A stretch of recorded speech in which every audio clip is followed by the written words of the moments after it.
And once again, it is a Friday night. We're starting late tonight. I apologize about that, but the fact that you are hearing anything at all right now is kind of a miracle. I am Paul. With me is Nathan. Hey, howdy. Welcome to the ranch. I have to say, first and foremost, nice hat. Thank you. Nice hat. You were wearing it in that one picture.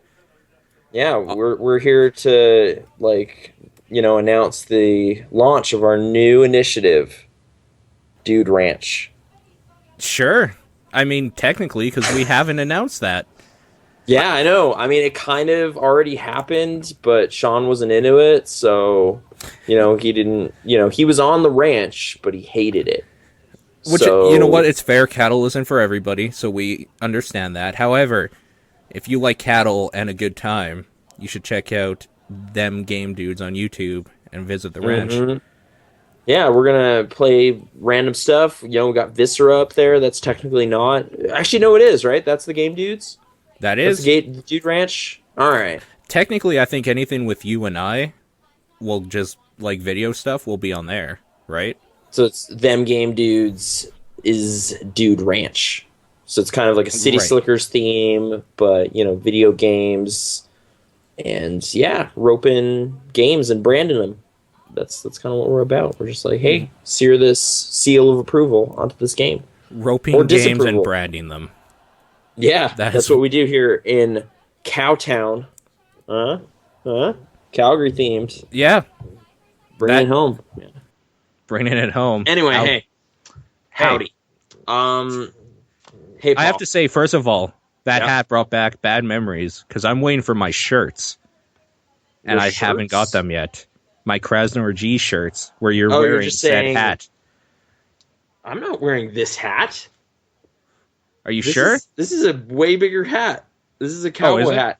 Yeah, that hat, I can see that hat from here. But that's it's a different hat. But thank you for, I have a pretty, full hat collection. I got a variety. I can see four hats from here. So you don't seem like a hat person, though. I mean, no, I barely wear them. Yes, but baseball caps or something, it doesn't seem like you would be into that. There might be one in the room, actually. Yeah, the white and nerdy cap is right over there. But no, I don't usually wear them. It's more for novelty. It's just I'm going to do a goofy internet photo, put on this hat, and then immediately take it off. I don't practically wear hats. And then that becomes a shirt and a way people know you. Yeah, kind of. So then it's that hat guy. And it's just no, it's just a lie. That's just a character for the internet. That's Krasnor G. That's not me. This is Nathan Rohr talking. But Krasnor G is my alter ego. We haven't figured out his origin story yet, but, we're working on it. Sure. I'm going to say the problem, though, is that I haven't gotten my shirt yet. And I will go ahead and say that it is not a Cafe Press problem. Because they shipped out my shirt the next morning, and I ordered them at midnight. So it's a Canada Post problem? Those guys it's getting lazy? It's Canpar specifically. So they delivered it to DHL in the U.S. DHL delivered it over the border to Canpar, and I've been waiting for a week from Canpar. So DHL was able to get it to them the next day. Okay. So it is a Canadian issue. If you're in the States and you order from them, you're probably not going to have the issue, and you will probably have tracking. Canpar does not have tracking for this stuff. Wow. Great career. Yeah, so it's fucking terrible. It's and the problem is we handle Canpar at work on the domestic, the WestJet side, we call it, but the domestic side. So my shirts are probably in that fucking warehouse somewhere, and I haven't been around. I've been off for the last few days. I haven't been around to just poke through the shit, and even if I could, I think that's illegal. Yeah, so I don't think you probably should be digging around hoping it's for you. It's just no, I wasn't trying to, open your mail. I was looking for my mail, which is also here. Yeah. So coffee mugs will have to wait for a little bit, I guess, and the T-shirts. However, man, that coffee mug though, I look forward to that. That'll just be it's going to be kind of nice, right? And it's just it's a company I'm a part of. I have business cards. I'm legit. I'm getting out of this one horse town, going to the big leagues. It's going to happen. Technically, if we could make it in Calgary, though, be fucking rich. Yeah, no, yeah. I'm fine with sticking around here, making this place more gamey. like more game centric than it was in years past. Like, yeah, really, like, this is, it's kind of like the Gonzo says in the original Muppet movie. It's like, why are you going to Bombay to become a movie star? It's like, why don't you just go to Hollywood with us? Well, yeah, if you want to do it the easy way. Like, the easy way to make it big is to go to California, get into that whole thing. Stay in Calgary, the frozen wastelands. There is actually something to that because, like, if one of us had moved to, like, LA or San Fran or something, just by proxy of people around that are already there, it's easier to get kickstarted in. So there is something to that. Yeah, and we have a representative in San Fran right now making deals and stuff. So. Our correspondent. Not our correspondent, your correspondent. I guess so. He's like your Risk of Rain go-to. So, well, I mean, friends, right? Partnerships forged. It sounds way too, like, formal to say correspondent. We're going to say friend. Yeah. Because he's down there, so. Or, like, business associate. Yeah. Friends, one and all. The game dudes. Like, everyone's welcome on the ranch. It's just a fun party all the time up here. I was going to actually ask you about that. Yep. Is this something we're going to be opening up to people that want to join? Like, say if somebody in the chat right now was just like, hey, I have this game. Would you be interested in playing it with me? Like joining in the stream as part of the, like, kind of handle it like a TNT style thing? Like, just like, multiplayer. But like, in the, like, video archive thing, like, when you get to something like Viscera, I think you can only have, like, 4 people at one time anyway. And arguably one, because that game is so broken. Like, honestly, I played it again by myself and didn't encounter, like, the weird glitches we had. Like, I didn't die ever. But I want to say, like, is there no win condition in that game? Like, you finish. But what does it end? I don't know. I haven't seen the end. Okay, because, like, I was in Santa's workshop again. I cleaned up all the corpses. Yeah. I got rid of all the antlers and stuff. I found Rudolph's nose. I threw away all the shotgun shells I could find. Then I mopped everything. And, I mean, there was still some stuff knocked over. But I was like, I don't want to do that. Like, that's just tedious. Like, I don't want to... I think you have to. That I'm done then at that. Like, no. But it was either way, after you were done cleaning, did you go to dynamite? Yeah. Like, it's going to knock over everything. So it's just like, well, fuck that. Like, I got rid of all the blood and corpses. You're welcome. Like, okay, so when you finished that, did you go to the where you started and go to that panel and say job finished or whatever? You have to do that. I did not know. Okay. That was a thing, and now I'm kind of pissed off because I spent like 2 hours cleaning for no reason. You only spent 2 hours?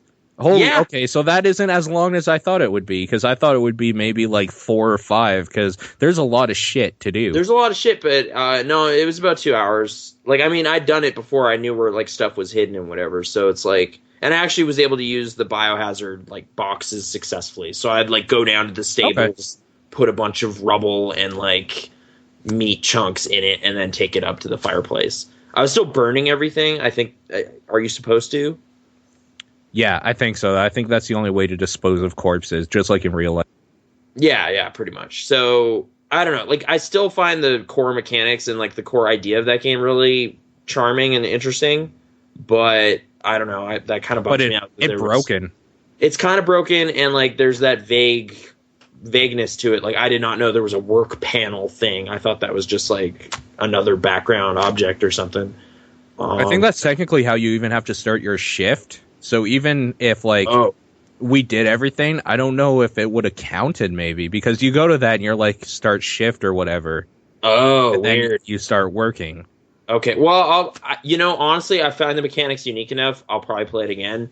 And I turned off the view bob, so I didn't get nauseous this time. Okay, that was a big problem for me. I was playing it by myself for a while before we did our thing. Yeah. And after about 20 minutes, I wanted to puke. I had to go lay down and just do anything else. Like, it's just like you're doing all these, like, fine motion movement stuff, and it's just like over time you're like walking back and forth and like looking at a certain middle distance so much. I was just starting to feel sick when we were playing. It was kind of weird. Mm-hmm. But I honestly thought it was like, should I have eaten a better, is something I ate? Should I have had better breakfast or something? What's going on? I just started feeling sick, and I was worried like I was going to have to bail on the stream because I was just like, I feel gross. And it was just like, man, do you feel like dizzy? I was like, yeah. And it was like, okay, that is just this game. This game makes people sick, which is weird. But it's kind of cool. Yep. Maybe I'll play the Space Station one at some point. I don't know. Like, how much is that? Is it like $10 or something? I don't know. You might need that game though, right? That's based on. I have no idea. The Shadow Warrior thing, like the. No, there's another one, the original one. I think it might just be a mod. Okay. Well, whatever. I'll stick with this one then for now. Sure. For my janitor simulators, because I got to get my clean on sometimes. I'm not allowed to do that as my job anymore, so it's just like I get them shakes sometimes. I got to put on. I'm sure Brittany would appreciate it if you just did it in real life around the house. Vacuum the kitchen. Okay. It's carpeted, so that might have sounded weird. No, that doesn't sound weird. That sounds glorious because I fucking hate hardwood. Yeah, I hate it everywhere. So great. It's okay. There's stuff that needs to be kind of gotten rid of before we can do a proper like thorough spring clean or winter clean, as it may turn out. But going to thrift stores tedious. We got boxes full of stuff we don't want, but I don't know, just hasn't left the building.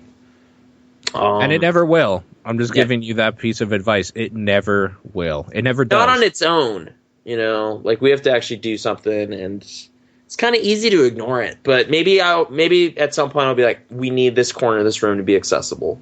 So sure, I got to get that stuff out there. Anyway, video games stuff, Viscera. There's one topic that I meant to, like, I charged my camera and stuff. I was going to do a Ramblin' Roar, but the batteries were fucked up. Well, here we go. Live Ramblin' Roar. Live Ramblin' Roar is about to happen.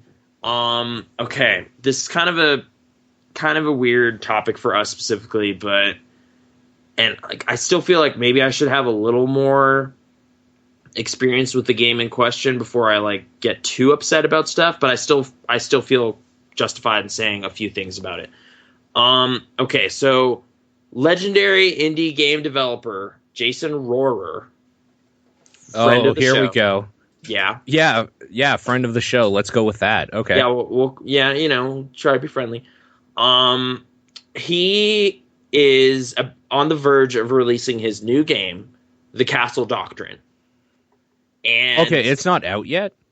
That was the reason why he wouldn't talk to us. He was busy. It is in alpha right now, and let's not try to bring that like personal side of getting snubbed or whatever. Like, I just want to talk about the game and this one essay he wrote that caused a lot of kind of hoopla on the internet. So he wrote a pretty lengthy post on his blog about his feelings on Steam sales and Humble Bundle type, like, discounts and all that kind of stuff, and how he feels that affects people in the industry or whatever. Like, basically, the conclusion of that is the Castle Doctrine is currently right now 50% off. When it launches, it'll be a little bit off as a launch special, and then after that, it will never go on sale again for the rest of his days or whatever, like for the rest of time. Okay, until Humble Bundle strikes a deal with him. Got it. Like his statement right now is, I don't want to participate in that. I don't like it. And I listened to interview Dump Truck on Giant Bomb where he kind of elaborates on that and talks about, price points and choosing his price. Like, his final price for this game is going to be $16. And he kind of talks about, like... So not even, like, 15, where a lot of indie games are? 16. Yeah. Okay, so it's pretentious and greedy. Got it. Keep going. Again, all right. Whatever. That's the thing that happened. That's setting the stage. I guess also if you need a brief introduction to who Jason Rohrer is, he made Passage, which is this like simple kind of side-scrolling thing that ended up in the MoMA, the Museum of Modern Art. That was one of their games that was selected for preservation there. It was kind of cool. Yeah. It's kind of neat. He's also famously won some design challenges for coming up with really outside the box concepts, and that's it, kind of. Like, it's just like, I buried this board game in the desert, and therefore it will literally... You always bring that, bring it up. I know. Like, it was like the challenge would be like, design a game that will still be like played thousands of years from now. So the way he interpreted that was, well, I'll literally make it out of like, you know, I think it was some sort of alloy, like titanium alloy or something, so it won't degrade. And then I'll bury it in the desert so it won't even be found for like 2,000 years. And they're done. Yeah. Like, challenge met. And you're just like, okay, I guess that's fine. Like, Quick question from the chat. Is Jason your dad? Jason Rohrer is not related to me. Right, so he is more Roar than Nathan is. Yeah, he's Rohrer than I am. Yeah, which, exactly. You know, so, like, actually, that was one of the things. I was like, what would I call this Ramblin' Roar? Like, Ramblin' Roar : Roarer or something, and then it would be confusing. But, yeah. Or I'd call it Castle Doctrine or something. But anyway, that's who that dude is. His new game is called Castle Doctrine, and he, as like kind of an incentive, like a little kickoff for the game, he's doing kind of this real world money incentive thing. So it's like the in-game economy is very important to this game. So he has said the economy now, like until January 29th, is worth $3,000 US. Whoever has like over a certain amount in that game, I will pay out in cash like that much to whoever has that via PayPal. So it's like kind of this like trying to, you know, stimulate the economy to get people kind of, you know, climbing to the top and getting to the top of that leaderboard to get more of that money. Now, that caught my eye. I was like, that's kind of weird. This game sounds interesting. And, okay, here's where I run into problems. I watched the trailer for the game, which, I mean, if you could find it and show it in the show, that would be really helpful, actually. Well, I'm showing gameplay as we're talking. Oh, yeah? Yeah. Okay. But anyways. Just raw gameplay footage, not the trailer? Because the trailer, I feel, is raw gameplay footage. Okay, the trailer is the part of the puzzle that I found kind of misleading in a way that bothered me as soon as I started playing it. Like, I was just like, okay. The trailer has like kind of stills. Like they present kind of like just like voiceover and picture of like the guy, like the main, like the character, then like name comes up on the screen of who you're playing as, and then it shows like you know, the aftermath of the crime and all this. What this game is kind of a dungeon creator kind of thing is a big part of it. It looks like it, yep. Yeah, so you create like traps and like hide your safe somewhere in this labyrinth you create. And also you're trying to keep your family safe in this house. And then you leave to like this menu of other players who are playing, and you can join their, like, you can go and rob their house, but meanwhile your house is being robbed. So it's kind of like, how secure can you make your house, but also how good of a thief are you to get through these kind of dastardly dungeons or whatever. Okay. Actually, it sounds kind of cool when you put it that way. Like, when I was like, it was just pitched to me in this trailer, I was like, oh, that's actually kind of cool. It's kind of cool. All right, like, let's check this out. And thing is, just looking at the trailer footage, I had no understanding as to how the game actually looked in motion. Sure. As soon as I started playing it, I felt like, wow, this game looks terrible. Like, yeah, okay. Like, just looking at it, it has like no artistic direction at all. It is like purely function at this point. Like, I don't know if he's gonna, you know, it's in alpha right now. I hope there is some intent to like make this a little more appealing, just visually looking. But sure, there has to be. Yeah, I hope so, because like I was just kind of like, wow, this is the most bare bones like visual experience I've had in a game for like a long time. Like, this is so stripped down. I don't like looking at this game. And like, so much of the game is like you in the build phase, it's just like how, you got to create this dastardly dungeon.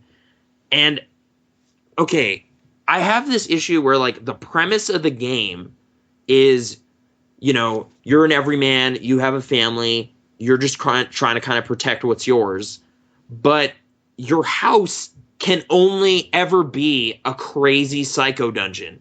Like that is all you can design. That is all the tools allow you to make, is these ugly, like warehouse style, like death traps. That's where you live. So like, okay, I'm already at this point where I'm just like, can you die from your own death traps? You can. That's fucking. Well, I mean, it makes sense, but it's stupid. Well, okay. So. The thing is like, it's kind of a clever way of getting around like making an impossible dungeon. Is you have to be able to beat your own dungeon and prove that to the game before you can like submit it, essentially. So it's fine. Like I get why you'd want that. It's just that kind of just makes it so like every house that I've encountered is basically like just blind hallways all over the place, one way like entries. So it's just like you go through and now this floor is electrified. You are not near the safe. You die. And there's no way to kind of know whether or not it's the right one. And that's just kind of the design everyone has adopted. So I guess maybe if you buy like the correct tools or whatever, you can actually get through these somehow. Like maybe you can cut the wiring or something. But that's not even the thing. Like the point is, I feel like the game's kind of core conceit of making you get attached to this, so you feel kind of like, oh man, I lost my house, I lost all my stuff, my family was killed. Like, if your family is literally just like objects you can move around, and like they're just like crates essentially, like they have no anything to them, they're just obstacles, like they're just kind of objective. Like they function as a mechanic, but they don't make me care about them. They just kind of make me irritated. So I don't know. Like it's like the game is not making me empathize with anything that's going on. And it's also kind of this thing where it's like in this game, all you can do is rob houses and have your house robbed. Like that's all there is. So it kind of negates any like impact or meditation on home invasions, because this is in some crazy world where there are always home invasions. Like that is just every day. So it's like, yeah, that's a thing. Yeah. Within like the first hour of playing it, I was kind of like, all right, I've seen all there is. Like I've seen all there is to this game. Like I know I could like get good at it and know like how to burglarize successfully, but with such like a plain presentation, I'm not really inclined to. You're not feeling it either. Like yeah, you don't care. Like, it's like I don't care about this on an emotional level. It's really ugly. In terms of mechanics, it's like pretty tedious, but it wants to be tedious because it's like, well, you spent all this time designing this house, so if you lose it, you'll be like, oh no. But instead, I'll just be like, fuck this. Like that's the way it's actually working out. It's just like, great, I spent 20 minutes building this thing, and I died really quickly in the first dungeon I encountered. So I don't even know if my house was actually well designed. Like, I don't know if that was a good strategy I employed building it, because I can't ever look at it ever again. Is the idea that, like, you just kind of build the house and then learn as you go that, like, okay, I need to do this now sort of thing? Like, is that like, where the replay value comes from? Observing other dungeons and stuff that you encounter, you will know how to improve yours. But I don't know. Like, again, like, there is like a $3,000 incentive to play this game, and I really don't want to play this game. Like, it's just not doing it for me in terms of like a mechanical like loop. It is just kind of like bland looking at the very best, and like the way it functions, like I don't know, it's just so mechanical. Like it is mechanics first to a fault. I feel like it has no dressing at all. It is just the mechanics function. So it works, and you're just like, well, yeah, but there's like no animations. To be fair, that's what an alpha is, though. Like, prettying it up is literally the last like 5 or 10% of all game development, I guess. So, I mean, I mean, it's the problem here is we're talking about a dude whose games, while I appreciate maybe what they do for video games as like an expressive medium, I just find bland and boring in a lot of ways. Yeah. So I'm definitely feeling that already, just with like the core gameplay of this game. So it's just like, even if like it dresses up and like ends up looking a lot better, like as long as you can't actually like customize your house, or like actually as long as houses don't function like real world houses at all, I feel it's kind of just this weird thing where it's just like, these aren't houses, these are psychotic dungeons. There's like so little to this game world, like there's nothing other than robbing houses. Really, that was a point in the trailer where I felt I was just misled. There is a point where it says you return home from the neighborhood, your wife is now dead, and it's just like, there is no neighborhood. There's just a menu, and that is other houses you can rob, and that is all you can do. Like the only activities are build dungeons, go in dungeons, and that's it. And I don't know, like it's being touted as like a massive multiplayer online game, like in only the vaguest way. Like that's almost like saying Payday 2 is a massive multiplayer game because there's people playing multiplayer in it. So and massively, like there's a whole bunch of people. Yeah, there's a lot of them, and you could play not at the same time though.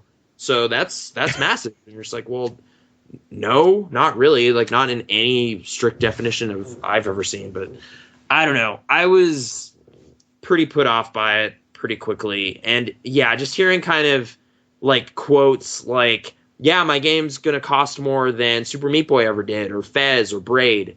And you're just like, well, yeah. But I feel like something isn't being acknowledged. Like their games are like, you know, good. Maybe, you know, just like it's a little petty. Speaking of good games, but yeah, good games. I like those. In the chat right now, there's somebody started replace a word in a movie title with roar.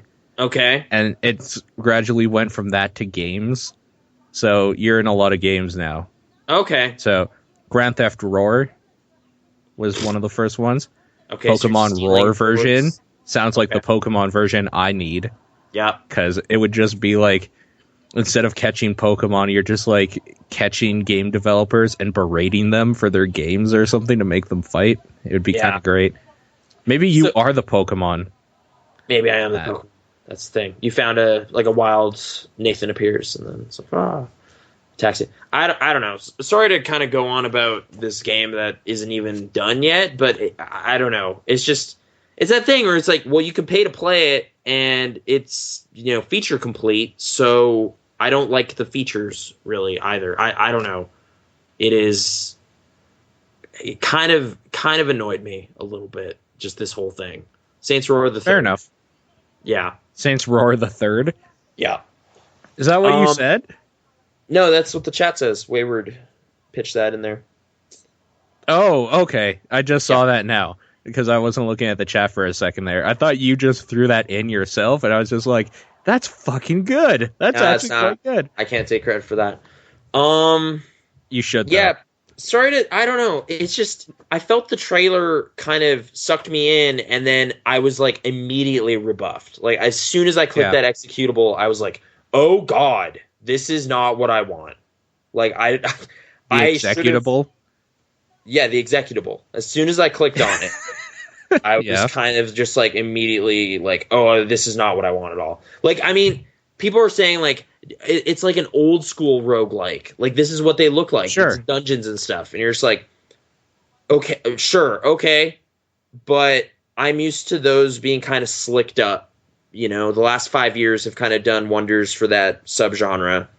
And this just can't compete in terms of just like polished visual experience at this stage. I mean, again, I feel like I'm being kind of judgmental, but I tried playing this for like an hour or more and just was like, it was a slog. Like every second, I was just not into it. So yeah, maybe I went in with some baggage, you know, like not really feeling like his, you know, design challenge, like mentality or whatever, like how he approaches that stuff. But yeah, it is not what I wanted. It's not. a thing that I was a fan of. Yeah, so that's that. That is a game that is, hey, if you want that $3,000, get in there, get good. I guess, you got a couple more days on that, but yeah. And I don't know, just like for this to be a game that is like here's kind of the scenario I envision. Final point on it is he does his no sales ever mentality, right? The game doesn't sell well. He interprets that as, oh, see, everyone's like so bought into this culture of like, waiting for the sale. I'm a bastion of kind of standing up for what I said or whatever. Whereas I'm kind of going to be like the guy being like, no. See, the game didn't sell well because it's not worth playing. Like, people don't want to play it because it's not good. So like, there's no good word of mouth. So, that might happen at this state. That is how I see this going. Like, I know no one who would get tons out of this game. Like, it is not up to par with some of those other experiences he's kind of drawing comparisons with in terms of just the indie game community. So yeah, that dude continues to frustrate me just in how he carries himself and his actual games versus how much they get talked about. Like, it's just like, Passage is kind of okay, and then it's just like, no, going to the museum, this is one of the greatest achievements, and you're just like, what? I don't get it. I don't understand how this happened, but okay. I'm told he's really tall. Maybe that has something to do with it. That's probably what it is. You're right. Yeah, that's being really tall, like, affects the blood flow to the brain, and you make bad stuff. That's not what I meant. I mean, it's more just like he's vaguely intimidating, just in person, and he sounds like a pretty assertive guy just in the podcast. Like, he's very kind of not aggressive, but just kind of very assertive, I guess. And it's just like, okay, like, you got people kind of following around, but it's, I don't know. I feel like I let myself get fooled, and I don't know why I did that. Like, it's kind of like this weird pride thing where it's like, well, this guy's important, so I'll check it out. And it's just like, why do I keep buying that? Like, I don't know why I did that. So, well, in the words of the great George W. Bush, fool me once, shame on you. Fool me twice, we won't get fooled again. Exactly. So I have now purchased 2 games. I think I'm done. Like, I don't know. Like, yeah. Like, I'm not, there's like that bullet hell shooter he made or whatever. It's just like, nah, whatever. I'm not going to. You're getting hate on now in the chat for saying that tall people, it affects their, like, brains or whatever we were saying. Well, you said people are like, I'm tall, does it mean I make bad things? It's like, I don't know. Make a game. We'll find out. It can't be any worse than Castle Doctrine, apparently, so you got that going for you. Yeah, kind of. Like, I mean, it's impressive that he's maintaining like a multiplayer server on his own, but it's like the core of it just isn't that enticing to me. So it's just like, there's people kind of bashing their heads against it and playing a lot of it and being like, no, you just don't get it yet. And you're just like, there are other things I'd rather do. Like, there are so many more games out there. Like, I'll be okay. Like, don't worry about it. So yeah, don't worry. All right. Let's keep the kind of grumble train going for a little bit. Yeah. I saw one of the most buzzed about, beloved films of 2013 in the last week.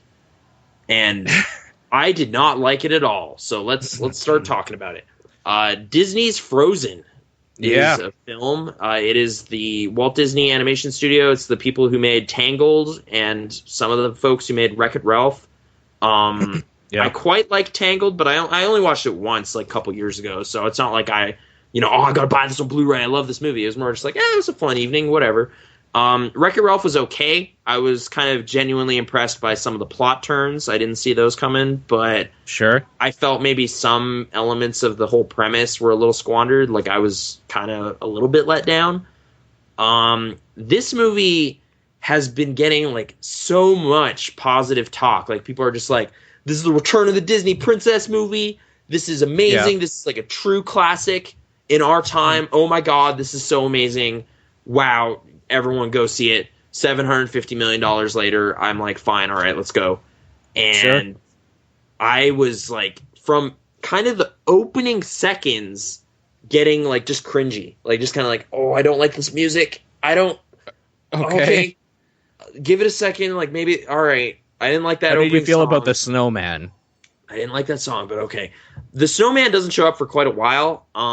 There's a song about the snowman though, almost right away, and I did not like that song. Like, really, the thing is, this movie is like a full-blown musical.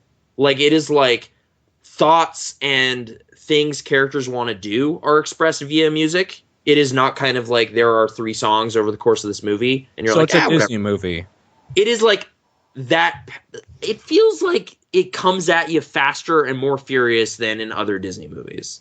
I don't know. Maybe I'm like misremembering, or I have nostalgia glasses, but I don't remember there being like that many songs back to back to back to back to back in like Beauty and the Beast or Aladdin or something. Like, this is just an assault of music, most of which I did not like. So that was not helping me at all. And really, the fundamental thing, actually, no, there's, I guess, a couple fundamental things. A, I didn't find it funny. But B, there's kind of like this core plot thing that kicks off the whole story that's really early in the movie. And like characters are traumatized by this event that happens. I did not find the event like remotely like threatening enough to warrant all the paranoia around it. So I was just like not on board with the story. I was like, this is so contrived. This is so contrived. Oh my God, why is it so contrived? And then it just keeps going. So yeah. Basically, like, there's 2 sisters, Anna and Ilsa. Okay. Ilsa has ice powers, and they are playing around one night, and Anna gets zapped with like a ice bolt. You know, like basically Ilsa accidentally hurts her sister. They take her to some trolls. They get her healed up. It's fine. But for some reason, she is so traumatized by this event that she decides she can never use her ice powers again. She starts kind of just hiding from her sister and like not, explaining why. And they grow apart over like 10 years or whatever. And then it's her coronation day. Elsa is to become queen. She, has to appear before society. She freaks out, starts ice powering and stuff. She can't really control her powers, and then runs away to the mountains just as kind of some crazy stuff starts going on in the kingdom. And also her kind of ice thing triggered winter early. So it's like causing all sorts of problems for the kingdom. And then it's about Anna trying to get up there and kind of patch things up with her sister and figure things out. And I don't know. Like, a lot of people are giving this movie all sorts of bonus points for kind of subverting the expectation as to Disney villains and kind of girl power, I guess. Like, do you need men to kind of define these princesses? Well, no, these sisters care about each other, and that's enough for them to kind of conquer some of this stuff or whatever. There are love interests in there, but they are kind of like just kind of supporting characters. They don't factor in the way they would in, say, Sleeping Beauty or something. Okay. And so like, I mean, like, just kind of on paper, there are things I can kind of get behind. Like, it's like, all right, this is okay. I can see why this should work. But just in practice, I found myself just not caring about any of the characters. I found all the jokes kind of just gratingly bad. Like, just like slapstick, lazy stuff, or like anachronistic jokes, like kind of Shrek style, where it's like, it is, medieval times, but they're doing the robot, like that kind of shit. And I'm just like, I hate this. Like, don't do that. That is such a lazy, lame thing. And it was just like, I was just sitting there having a terrible time the entire time. It was just like checking my watch. What does it rate on the Roar scale, 1 to 10? 1 to 10, probably like a 4 or something. Okay, so it wasn't a complete waste of time. I mean, it's like I have to give it some, like, I feel like I should give it some points for, like, the animation's fine. Like, it's actually pretty nice. I actually didn't find Olaf the snowman annoying at all. I thought he was kind of okay. It was just kind of a comic side character or whatever. Like that was the thing. It was like I knew that was a part of the movie. I was kind of bracing for that. I was like, oh no, this is gonna be so bad. And it was like, oh, he's okay. He's fine. That's all right. So like there were like little fleeting things in the movie I was okay with, but yeah, overall I was just like minute to minute having a pretty miserable time watching it. And then like that is also just bolstered a bunch by people saying this is one of their favorite movies or like all that stuff. Like it came really late. It actually I missed it in 2013, but I finally found the movie that everybody loved that I don't understand why, and their love only makes my hate grow darker. You know, it's just like, what are you doing? What are you talking about? This isn't that good. Like, okay. So yeah, Frozen. It is a movie. Okay, speaking of Frozen and movies, we did our movie of the year thing. We did. So Frozen that was actually. So that was like 4 hours. Was it? It was pretty long. It was like 3 and some at least. Okay. But it sounds about right. We had 4 people to go through. And like the first while, I mean, it took a while to get through the first 4, I'm going to say. Then the last 3 was literally like, we talk about a movie. That's my number, whatever. That's my number, whatever. That's my number, whenever. Back to that guy. Yeah. Like, it's just like, oh, we already talked about that? Okay. Okay, I have one. Okay, and yours already was said. Okay, and we're done. Like, yeah, it was really weird. It was like the last couple on our list were just kind of already spoiled by other people talking about it. Like my number 10 was your number 2 or something. Like it was like spoiling things ahead of time. But what was your number 10 again? I can't remember what my number 2 was. It was Pain and Gain. It was Pain and Gain. Yeah, that's right. So yeah, Pain and Gain, almost the best movie of last year. Yeah, so, I really enjoyed it. It's just, you know, it was on my list. It just, wasn't. It was funny because when I started the Skype call, it was only me and Fen from VenChat originally.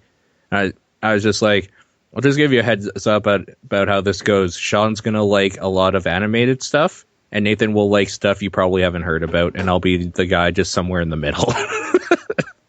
Yeah. So... And that's kind of what happened. Although Sean didn't seem to like as many animated movies this year as years past. But well, he disliked Frozen 2. He was rather looking forward to it. But sure. Yeah, I'm trying to think. I think there was like one. Oh, Monsters University, which I didn't see, so I can't really. I didn't see it either. I bet it's great. Yeah, I bet it's a totally fine, colorful, likable comedy. Charlie Day is in it, and that intrigues me. So. Yeah. I've kind of haven't, set it in my heart like I don't want to see this movie. It just didn't happen. I mean, I will go ahead and say, though, like, if you want some information about the animated features, he's the guy to talk to. He does keep tabs on all that stuff, yeah. Yeah. I don't know. Like, Pixar over the last while, I've just kind of grown a little grouchy about. I don't know. I'm just... Yeah. I don't know why. But. I liked WALL-E a lot. That was the last one I got like really excited about. And then Up I started really high on that movie, and then like as I saw it more, I was like, this movie has like 10 really like well-made minutes, and then it just kind of gets goofy. Like it just gets really about the silly. First 10, right? Yeah, the first 10 is like just this really, succinct summary of like a long marriage. And it's kind of like really hard. It totally is. Michael Giacchino's music is crazy impactful. Like every time I saw it, it was like, oh man, geez. It was like rough. And then after that, though, it's kind of like every time I'd see it, I was like, man, this is really a silly, silly movie. Like especially the way it ends. It just kind of wraps up in this super stupid way, and it's just like, whatever. We got this Zeppelin. We're eating ice cream, and you're just like, this is so dumb. Like this is really, really dumb. But I think you're being a little unjustly hard on it for the ending, but I mean, I guess I could see. Like after like what they present to you in the beginning, that almost should have been like a little more not to the end maybe, but like it was really well made. You're right. The first bit, it kicks off like I guess it peaks so early. It's just kind of a descent over the rest of the movie, and it's kind of just gradual. But by the end of it, you're just like. I don't know. I don't know if like that was amazing or it was gradually less and less amazing as it kept going. Like I don't know. That was kind of the last one for me that I was kind of up on in any way. And then Brave was kind of like good in theory, but I was not. Brave was very well animated. Yeah. Technical marvel. It's really nice looking.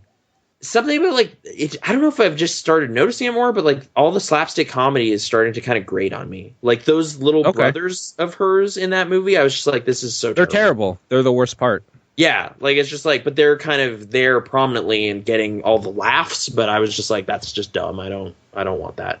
So yeah, Frozen has some of that stuff too. Like there's a wacky reindeer and he's accidentally knocking dudes around and stuff. Yeah. Anyway, but yes, we talked about movies, good movies, bad movies. Movies I perceived as bad, which one of my bad movies was on all three of your like top lists, and it was just kind of like, oh, okay. Which ones? Star Trek Into Darkness. Yeah, I knew that would be on one of your downer lists, though. Yeah, it just kind of riled me up. And I mean, Wolf of Wall Street was on my list as well as like the angry list, but I don't think that necessarily is a pejorative. Like I feel it's a bad thing. It's just like I don't like aspects of like what it's about and what it's focusing on. Like as a movie though, it's really good. Yeah, it is incredibly made. Like it is like a slick, as film, well acted. Like it does this thing where it's like if a movie can be 3 hours long and I don't really care. Like, it's just like, that's huge. Like, whatever. Yeah. Like, I love that. Like, I love it when that happens. Like, Magnolia is one for me where it's just like, it is so tightly paced that you don't notice how long it is. And I always enjoy watching it. So, this has that kind of quality where it's just like fast moving and you don't even care. But just the subject matter and kind of the ambivalent tone it takes towards some stuff just kind of really weirded me out. But I've talked at length about that movie. So let's not. You have in other venues. I know, all over the place, weird places too. You're just like, I didn't think that would come up here, but it did. I don't know how. Silent Hill. That was the first time we recorded anything after I'd seen it. So it's like, there it is. The day after, in fact. Yeah, it's like, man, I just saw this movie. Oh, and then it's just like, so there are some less than 12 hours after, maybe. Like, yeah, it's really quick. There are some unprocessed thoughts in that video, but enjoy. And yeah, things are proceeding okay in Silent Hill. I was getting pretty mad. You didn't censor my awfulness. I'm sorry. I apologize. I apologize for getting so mad, but I kind of hoped it wouldn't. I'll tell you what the problem is and why I didn't censor it. It wasn't because, I did forget to, first of all, but it wasn't because I didn't want to. It was mainly because at 2 a.m. when you work the next day in a couple hours, you're just trying to render a video to make sure it gets out. Mm-hmm. And you're not going through all 12 minutes and then finding what you have to fix because your partner decided to say some words he regretted. Like, pretty quickly, but it was just like, oh, yeah, that happens. Like, I've said similar things playing Meat Boy and stuff. Like, just, you get wound up. You're just like, you start lashing out, freaking out. In the episode that came out today, I had to re-render, so it was a bit late. It's out now, though. Okay. It's when we decided we found out, she takes like 50 bullets, so we got to go back. Yeah, we got to go back in time. We got to fix the timeline. Yeah, that's exactly that one. I'm glad that section of the game, like, for better or worse, was probably the most memorable for me, of just like overcoming weird video game hurdle. And the ending. The ending has its own weird thing that we had to do. But yeah, so stay tuned to Game Dudes. Them Game Dudes. And there was people, I don't know if they commented on the video or if it was just to me on Twitter, but they said something like, finally saw the Sybil fight for the first time. This is why I always grab the red liquid. So it's like, all right, fair enough. There you go. We're showing you the alternate way this can go, which is really not fun. Really terrible. It's a really bad time. It's a bad fight. It's not fun. It's not fun. Hey. Game & Wario. Okay, yeah. It is a game I kind of forgot to talk about on this week's Top-Down Perspective because I was playing it in such a weird way that I kind of just didn't think about it. In that game, there is a mode that basically is just draw something, except you're not playing against anybody. You're just kind of submitting dumb drawings to the community, and they're being shared on Miiverse. Sure. And I found that just so awesome. Like, it's just like, you just, you're given like just some random thing. Like, it's just like, hey, Nicolas Cage, for example, maybe. And then you have to draw like your best approximation of that dude in like 1 minute and then submit it. And it's probably a horrible, but hey, everyone else's is kind of bad too. And then they play this like super awesome, mellow, like piano chamber music and show you like this gallery of like the dumbest drawings, but it kind of adds this like stately quality to all of it. And it's kind of awesome to just kind of sit and watch drawing after drawing of just like dumb internet junk. So I got way into that, started submitting a bunch of like suggestions, like just words for the community to draw. And that was so cool to just be like, Daft Punk, I don't know. And then check in an hour later and there's just like dozens of drawings people have made of just like things I spoke into existence. It was awesome. Okay, so what you have to do now is pixel-response.com as one of the words. I don't like specifically.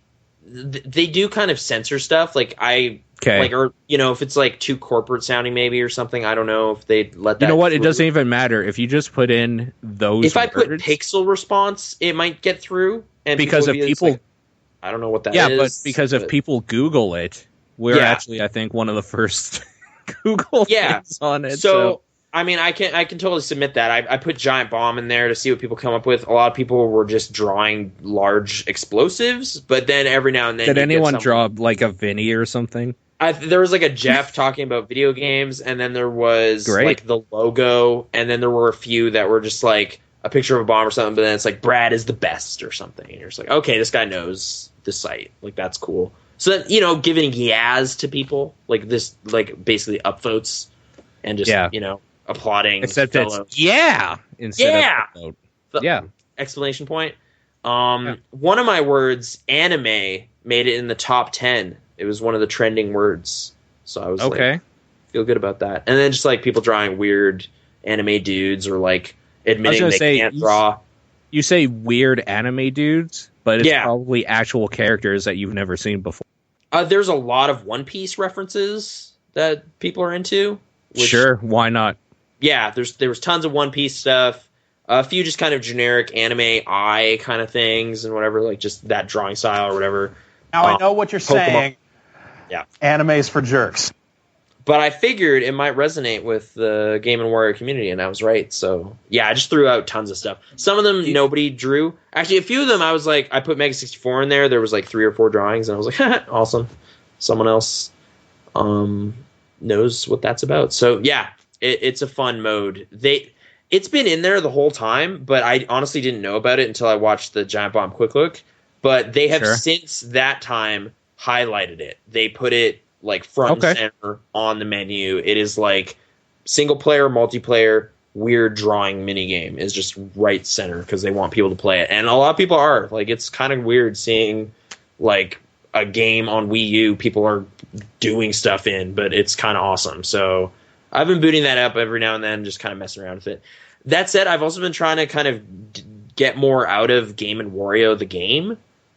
And like, I don't like most of those mini games. Like, it is like I've played through like subsequent stages of some of them, but there are like 1 or 2 that are just like, this is just terrible. This is not fun at all. Like like there's the robot design one, which just seems to be like kind of cool in that it is, measuring the stuff you're drawing and like, reading the diameter of the circle you just drew and all this stuff. But it is like, you can't do that very much. Like, there is barely any content to it. It's not like there's like 10 different robots you can design. There's like 1, and then you can also design it with 2 people, or you can do a 1-stroke challenge where you only get to attempt it 1 time, and that is it. But it's always the same. So it's like, I wouldn't mind doing this more, but there's nothing else to do, so I guess I'll just move on. It's kind of too bad. But you know what I just realized reading the chat? What's that? Sorry to break in here, but people don't know where that sound clip is from. So, like, they don't know it's kind of in jest. So they're just like, stop calling me a jerk for liking anime. And also that's not my voice. But you agreed to it. You're like, yep. But the reason you agreed to it is because you know. I know what it's from. I know the context. Yeah, it is an inside joke. And we will just leave it at that. Find the original clip, and you will get a special shout out on next week's show. Internet. Sure. Actually, you know what? Why not? Yeah. Internet. If you just type anime for jerks, though, you'll find it. Oh, really? Yeah. I'm pretty sure that clip is like pulled out and put to like a techno beat. Whereas I want the GameSpot like original video. The full video. Actually, I would love to watch the full video. Yeah, I hope that stuff's still archived. Like they did some cool stuff. Also, you just said what it's from, so you know the website. What's the feature? What was the date? I don't know. Find out. I honestly don't know what the date was. Actually, I don't know why I'm saying next week's show. Someone could probably whip that up in the comments, like right now, like in the chat. So, yeah, if you want. Sure. Okay, so speaking of anime being for jerks and all that, yeah, I finally dipped. I'm not even going to say a toe. It got a little further, like most of my foot into Attack on Titan. Started watching that. How many episodes is most of your foot? 5. Okay, so it's starting to really draw you in now, right? Things like are getting a lot more. The things you want to learn about are there now, where it's like, I want to know what they're talking about in this place. I want to know what's going on with this sort of thing. I honestly still have like one lingering question that I'm just like, what happened to this character? But I don't know if I should ask yet or if they explain. But can I just ask? Like, can we just? You know what? Let's do it. Where's their dad? Like, what? I don't think I honestly even know. Someone in the chat probably does. Because it was like they know more about anime than I ever will. So, like in the first episode, it's like he goes on this trip and he's like, "I'll be back. I'm going to show you what's in the secret room." And I was like, "Okay, cool." Then the attack happens, and then there is at some point, I think in the second episode, a scene of him kind of like trying to rush home, and that is, as far as I can remember, the last time I saw that dude. And I don't know what to make. Like, it's just like, okay, like, isn't that important? And like, I was kind of like just forgot about it, but then I was like, wait a minute, 5 years have gone by since that episode. So what the hell? Like, where's that dude? So I don't know. Maybe that's like a season 2. He's like living in the rubble of that one section of the city. He's like, you know, like that was his secret. Like he's actually the baddest ass omnidirectional fighter ever, and he's like just been holding them off the whole time. He's just like, yeah, I eat Titan meat, turn the tables. He's just like, he just finds dead Titans and like eats them. All of it, yeah. Don't waste any of it. Why not? Yeah. I will say like something about just the default Titan design. I like hate them so much. Like they just look like just slack jawed dumb idiots. Like retards, yeah. Yeah, it's just like, I'm gonna eat you. And you're just like, I hate that guy. Like, you kids need to figure this out and like chop that dude. Because this is just annoying. So, yeah. The big guy, like that dude, you know, he's threatening or whatever. He looks crazy. But the chat is saying that the dad is MIA, and then Fleiser said, those are mad spoilers. Stop, you're gonna ruin it for Nathan. That's not that crazy, but okay. No, I think he's referring to the video I was showing as we were there's talking. some weird stuff happening here that I'm just like, oh, what? But okay. Is this a trailer or something? What is this? No, it's just some random footage. 24. That's, you know, random footage. Yeah, from the last episode. I don't know. It's kind of cool. Like, yeah, like the omnidirectional stuff. That stuff's fun to watch. Like the weird catapulting around with like the cables. Very cool. Yep. I like. Oh, what's the girl who's like eating the potato? It's just like, what? I love her. She's great. Just always eating. Because, like, I was getting annoyed with that drill sergeant just watching that scene because I've seen so many asshole drill sergeants. So I was just like, someone needs to tell this guy off. And then her thing was just like, I'm oblivious. I don't even care. I like potatoes more than what's going on. And I thought it was pretty funny. So, yeah, there's some good kind of comic beats in there. It's maybe a little, like, it gets kind of violent. But I was maybe expecting something even crazier. Like, I thought this was, like, MA, like, this is Dead Leaves, like, this is not okay for television, messed up. Whereas I don't know if it ever gets like that, actually. Yeah, I mean, there's been... You're talking about, like, guts everywhere and, like, random really shit like that, right? Splashy, crazy blood flumes and all this. Like, it's like, there's, you know... people getting bit or whatever, or getting swallowed by titans, or like one of the titans in the episode I just watched was like blown in half and like crawling around. But yeah, they like, regenerate really fast. I guess their faces grow back. Sure, which is weird. Mm-hmm.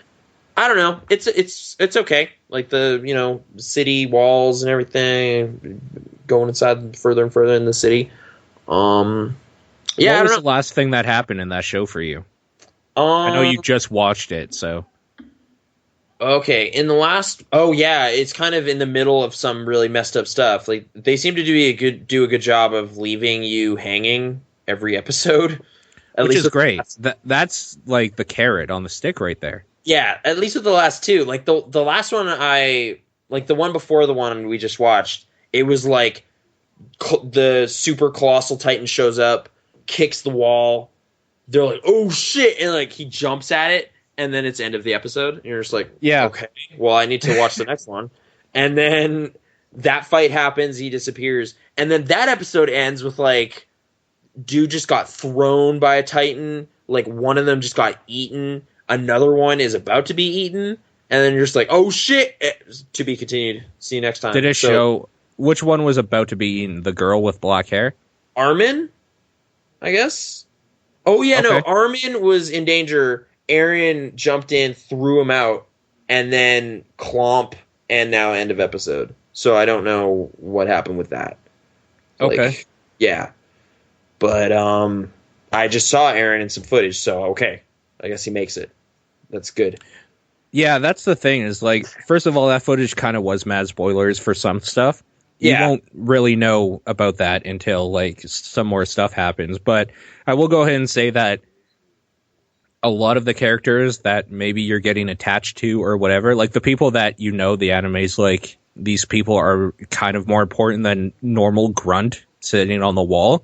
Yeah. They will be with you for a few more episodes for sure. So, like, there wasn't mad spoilers where it's like, no, that's the last episode and she's alive. People can still die. I didn't figure, like, the guy they've been setting up as the main character actually dies, and then it's like, no, we're switching to a new main character. Armin is the main character. It's like, what?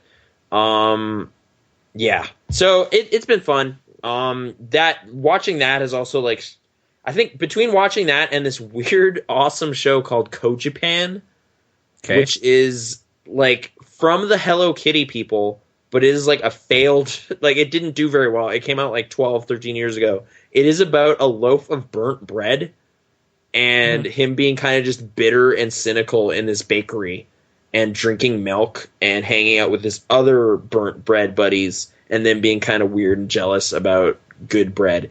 It's really fun. So we are burnt bread. Yeah, kind of. Like, I was us. Like, it was awesome because it's like, just like sitting there kind of hanging out, just like drinking and grouching about stuff is what this pair of loaves do, and I'm just like, this is like Paul and I's dynamic of just like bread. What I'm going ahead and saying now is that we're putting a call out to anybody that can draw us as burnt bread. Draw burnt bread versions of us. Yeah, that would be awesome. Yeah. Like, I don't know. It was like 10 episodes of like 4-minute show or something. Like, it was really fast, but we just sat down and watched all of them. And I was just like, that was really funny. Like, that was like weird Ziggy or like Charlie Brown type moping, but it's a loaf of bread. Like, it was just weird. So I guess between those two kind of animes, Brittany's kind of been like stoked up about all the stuff she owns. So she's got this pile of anime now that we're going to watch. And so, like, okay, let me get this straight. People on the internet are like, you should watch this. And I'm like, actually, yeah, you might get something into it. You're like, okay, I'm going to look into this.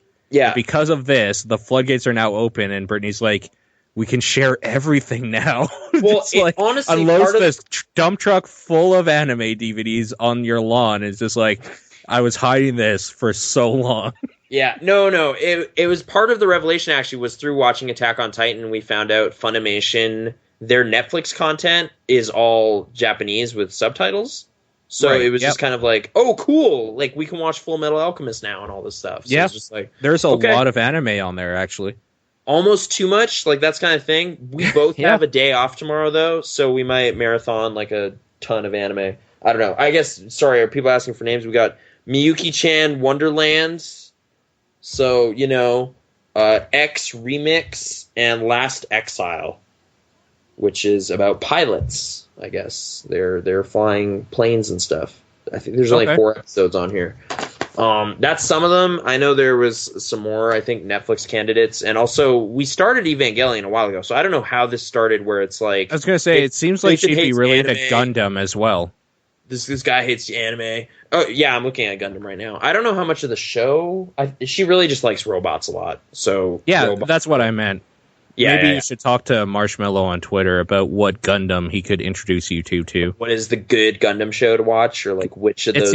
Like every time he talks about anything to do with Gundam, it seems like if I ever want to learn about this like thing, I need to talk to him. He is my avatar into this world, and he will guide me to the things that will be more pertinent to what I will like, and then from there I can choose to go down the rabbit hole or not. So I think he might be the guy to talk to for that. Yeah. I'm not sure, though. Have you seen Dead Leaves? Just a quick question. It's like this weird movie. Okay. No. Yeah, it's kind of crazy and awesome. Sorry, people are talking about Gurren Lagann. Have you watched more of that? I haven't been, because I've been doing a bunch of weird podcasts and Game Dudes, 2 different series, and working all week. So, sorry, but no. That's okay. No, not to you. I'm not apologizing to you. I know you're just repeating what they said, but no, I will be getting back to it when I have some free time and stuff. But I started watching with Aaron here. We started watching American Horror Story. Oh, dude. Okay. Where are you at? We've seen that episode 2, and it's not good. Oh, okay. Awesome. I'm not liking this series at all. I find it boring and just kind of tepid compared to like what I'm used to in seeing horror movies in general. This seems like the introductory, like if you think you might like horror and you're a girl, you're probably going to like this drama with horror elements. But then I'm like, well, I've seen like Hellraiser, and the whole first episode is basically like a shitty Hellraiser so far. And then the second one is like a shitty Strangers.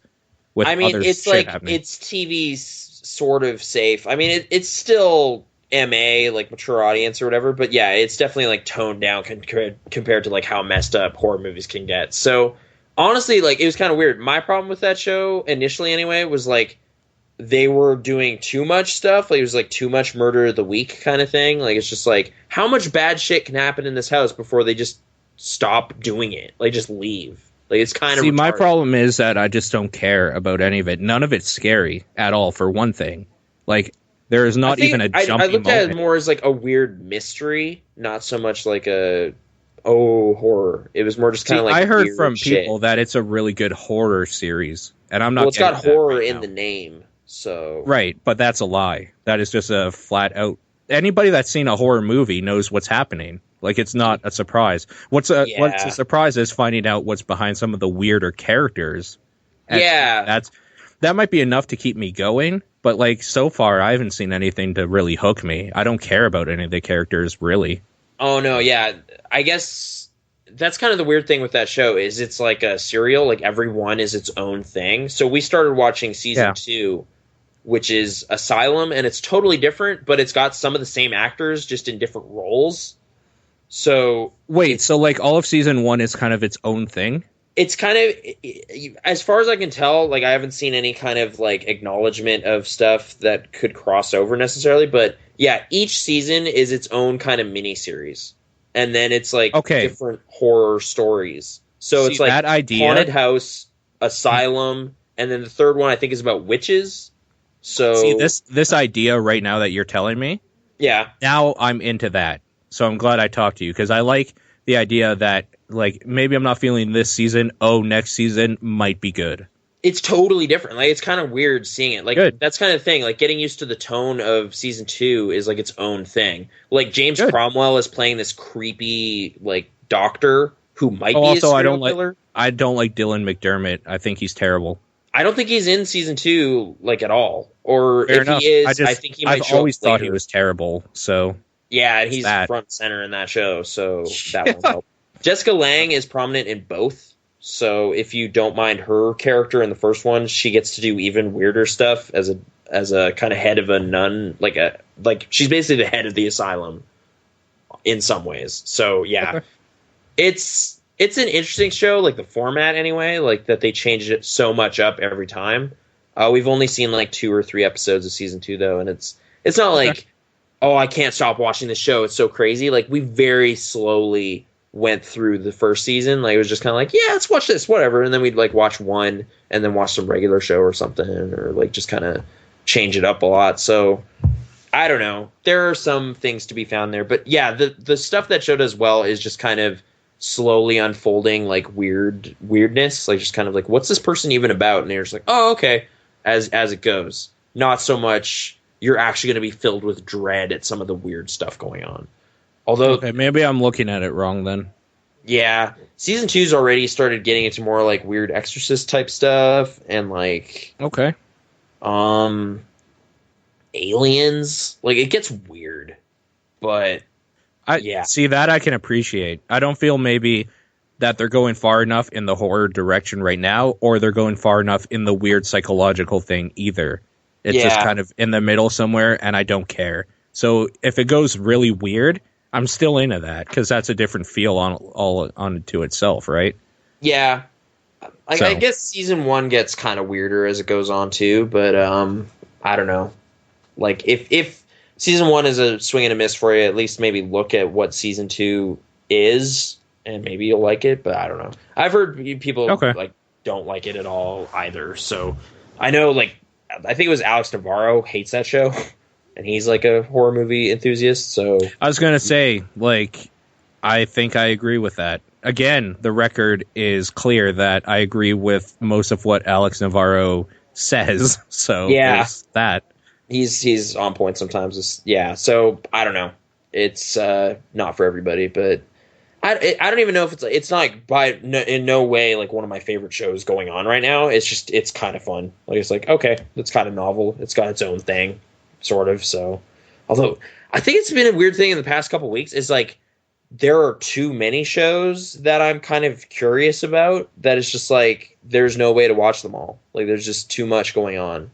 So it's like I'm already on top of like Mad Men and all that, but it's like I just today I found out there's this show called The Following with Kevin Bacon that people are like really excited about. I heard about that. Yeah. And that's supposed to be a horror show, like serial killers and stuff. And it's just like, okay, like maybe it's good. I don't know. And then people are like, The Killing, like that AMC show. People are like, oh, that actually pays off. It's really awesome. It's like, okay, I'll add that to the hypothetical list. And then it's just kind of, we're watching American Horror Story. We started Attack on Titan. My Little Pony season 4 still going on. Community is still going on. Season 4, Jesus. Yeah, I know. Community season 5. Which I enjoyed the last one I saw, but I guess there's a new one out. So yeah, it's just nonstop. There's just TV everywhere. Just can't. What about Parks and Rec? Do you like Parks and Rec? I think I'm done with that show. I think we talked about that. Like I've just kind of we did. Like just kind of eventually realized like I just don't care. Like this is too goofy. I don't know. I'm not invested in anything that's going on. Like I could take it or leave it. So I just left it because it's a time commitment. So yeah. Okay. There you go. I'm just trying to think besides that. I mean, I haven't really been doing much. I guess we've been playing Risk of Rain, but you can watch. How do you feel about that? Because like I really enjoy it, but I won't play it alone. Yeah, I've been thinking about maybe seeing if it'll grab me at all alone, but like just It as like a didn't grab me background, alone at like all. Rogue Legacy style kind of just thing to do. But like Nope, too slow for that for me. honestly, I find it like really, really simple. Like maybe it's like just mash the shoot buttons and jump Mechanically, around. you mean? Yeah, it's just like jump around and shoot everything and see how far you can get. And it's just like, okay. Like it seems like a lot of it's just like, do you find good power ups or not? And it's like Sure. But I okay. mean that's Binding of Isaac too, right? If we're gonna get down to just oh yeah, no, dude. Like so many of the roles in that are just like, nope, garbage, garbage, garbage. Oh, I actually got a bunch of cool stuff. And then you get too confident and you die. And then, try it again. That kind of thing. Yeah. But, yeah. It seems kind of cool. Like maybe the multiplayer, like I've definitely found that just kind of more like fun to roll around with, but we kind of talked about that on the stream. If you have any activity, get more people there and it becomes more fun. So it's not necessarily specifically your friends. I guess we should point out, just like just anybody. No, I know. It's actually that was kind of the thing Sean was complaining about it, and I kind of agree. And between this and Viscera, it's kind of the first time I've encountered this, like the awkward multiplayer stuff with that, like joining up online requires like 1990 specifically IP addresses. Yeah, it's just like send me your IP via this like third party thing. And you're just like, what? Like that's just the third party thing makes it easier. Like if we could just open ports and do we normal could IP thing. But still, we're connecting like it's 1999, like not like it's 2014. Like where's my? That's because nobody builds a full game anymore. People just do the mechanics, make it look decent, get a good soundtrack in there, and then sell it for $15. And it's been selling a lot. Like it was kind of one of these weird revelations. Actually, this is one of the things I kind of want to get into is like I signed up for it and then like never look at it. Raptor, Yeah. I had to go into Raptor because it kept saying I'm now playing this and I have this many hours, and it was pissing me off. So I said, don't stop using my social media for your way to get people hooked onto your program. Just fuck off. Yeah. So, but anyway, like via just through that thing though, I actually get kind of a nice little sampling of like how many people are playing a game. So it's just like I've barely played that game. I already outrank like 13,000 people. But more importantly, that means there's 13,000 people in like a small part of that chart. So like that game is sold like 60, 70,000 copies to Raptor users. Yeah. So there's way more people. Like that game is a huge hit. I just didn't know that. That's weird to me. But okay. And I guess also they sent me my yearly summary this week rather. Yeah. And I found that actually really kind of cool data to look at. I was just like, oh, I didn't even know they did this. And it was just kind of like, you play way more games than most people in terms of like number of different things.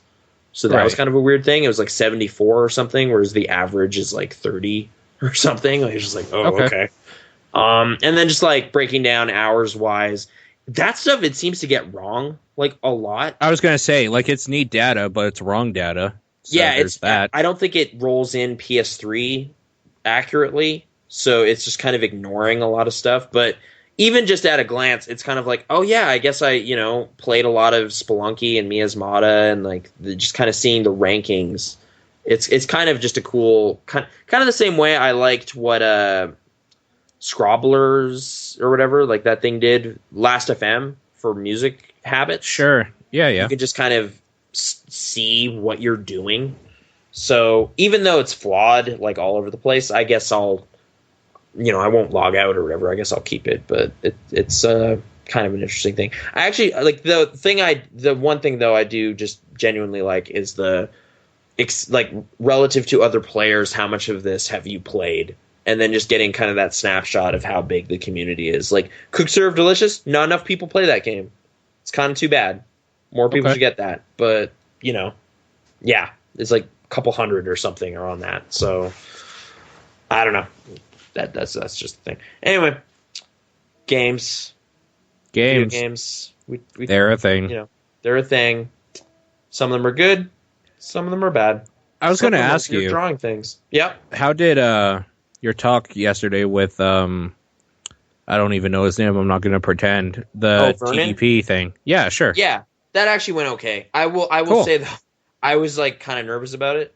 Like I think I know you were outwardly angry towards me for asking if you wanted to play a video game with us. Dude, I'm stressed out right now. Yeah, so and it's just like, oh wait, that's tomorrow. Never mind. And then you're just like, I have pizza and that's tomorrow, so now I'm in a good mood. So yeah, let's do it. Yeah, like I kind of in that same way. I find. Oh, weird. Is the video okay? Are you still there? Yeah. Okay, just the Twitch is wonky.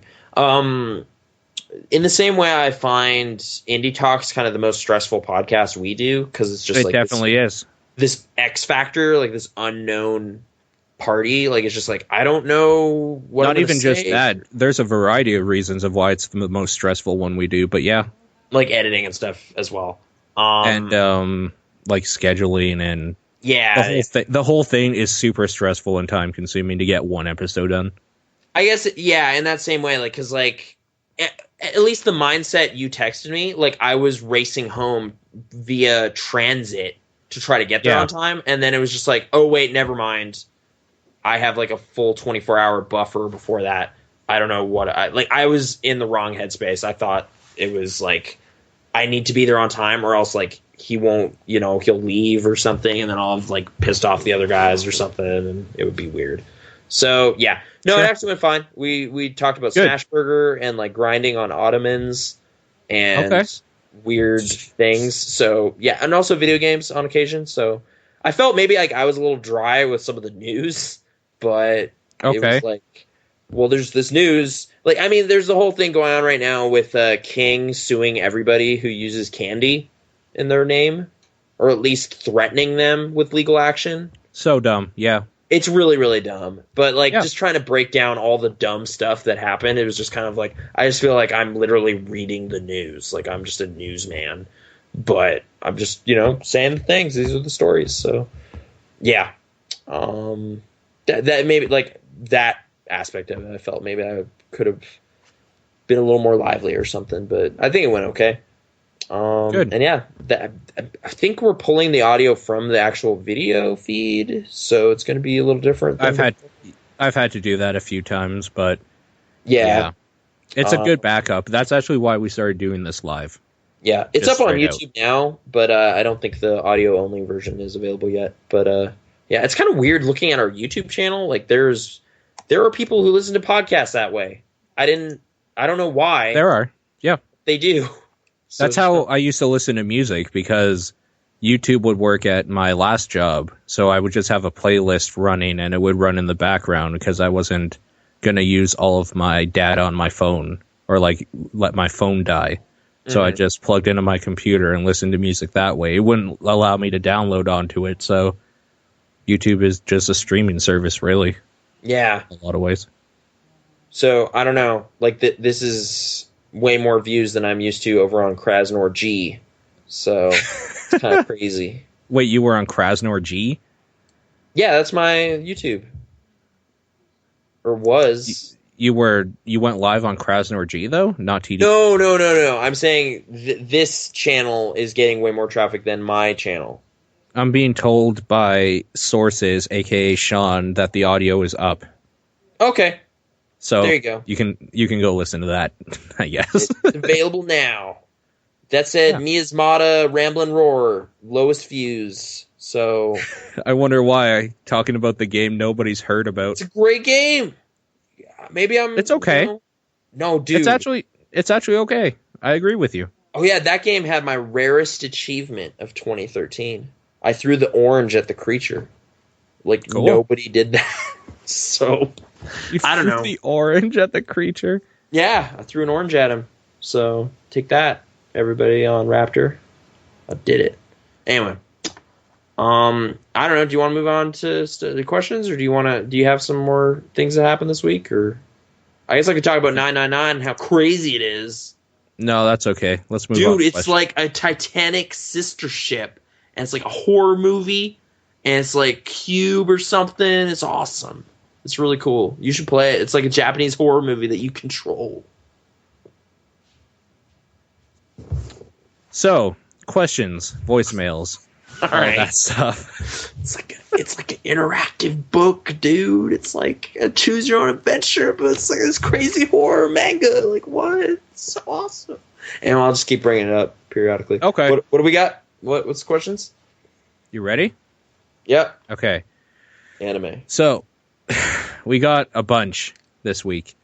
Yep. So, let's go ahead and start it off. Maybe that's why we're starting. There's nothing more to talk about for one thing. But, yeah, very, very Isn't nice. there? No, there Majora's isn't. Mask OST. What? Let's just jump right in. Okay. First voicemail. Here we go. Hey Paul, hey Nate. If I had a special move, a taunt, and a finishing move, they would be as follows. The special move would be an RPG fired at point blank range. The taunt would simply be me flipping off the opponent while calling them various profanities. Lastly, my finishing move would be a Shoryuken straight into the sun, followed by another one back down to Earth that wipes out the dinosaurs. It can be used multiple times. What would your special move, taunt, and finisher be? I'll see you at the stream. In a MOBA? I think the best part about this is that a Shoryuken into the sun and then back down to Earth that wipes out the dinosaurs, and it can be used multiple times. Well, that's like a Final Fantasy summon where like the whole planet explodes, but it's okay. You can cast it again. Sure. Like, yeah, Knights of the Round makes no sense, but it's kind of awesome. So and it's so long. That last fight, you just like hold down the button with an elastic band and go make yourself dinner or something. Yeah, and it's like mimicking it, and then like someone else is doing it. Yeah, it's so dumb. You just get like a loop of that summon. Okay, so what was the first one? Is it a MOBA? I think it's a MOBA. I think probably a fighting game. Okay, I thought.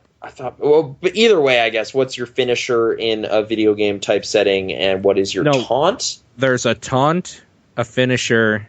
What was the first one? Hold on. Hey Paul, hey Nate. If I had a special move, a taunt, and a special move, a taunt, and a finisher. Okay, I thought I said a special MOBA taunt.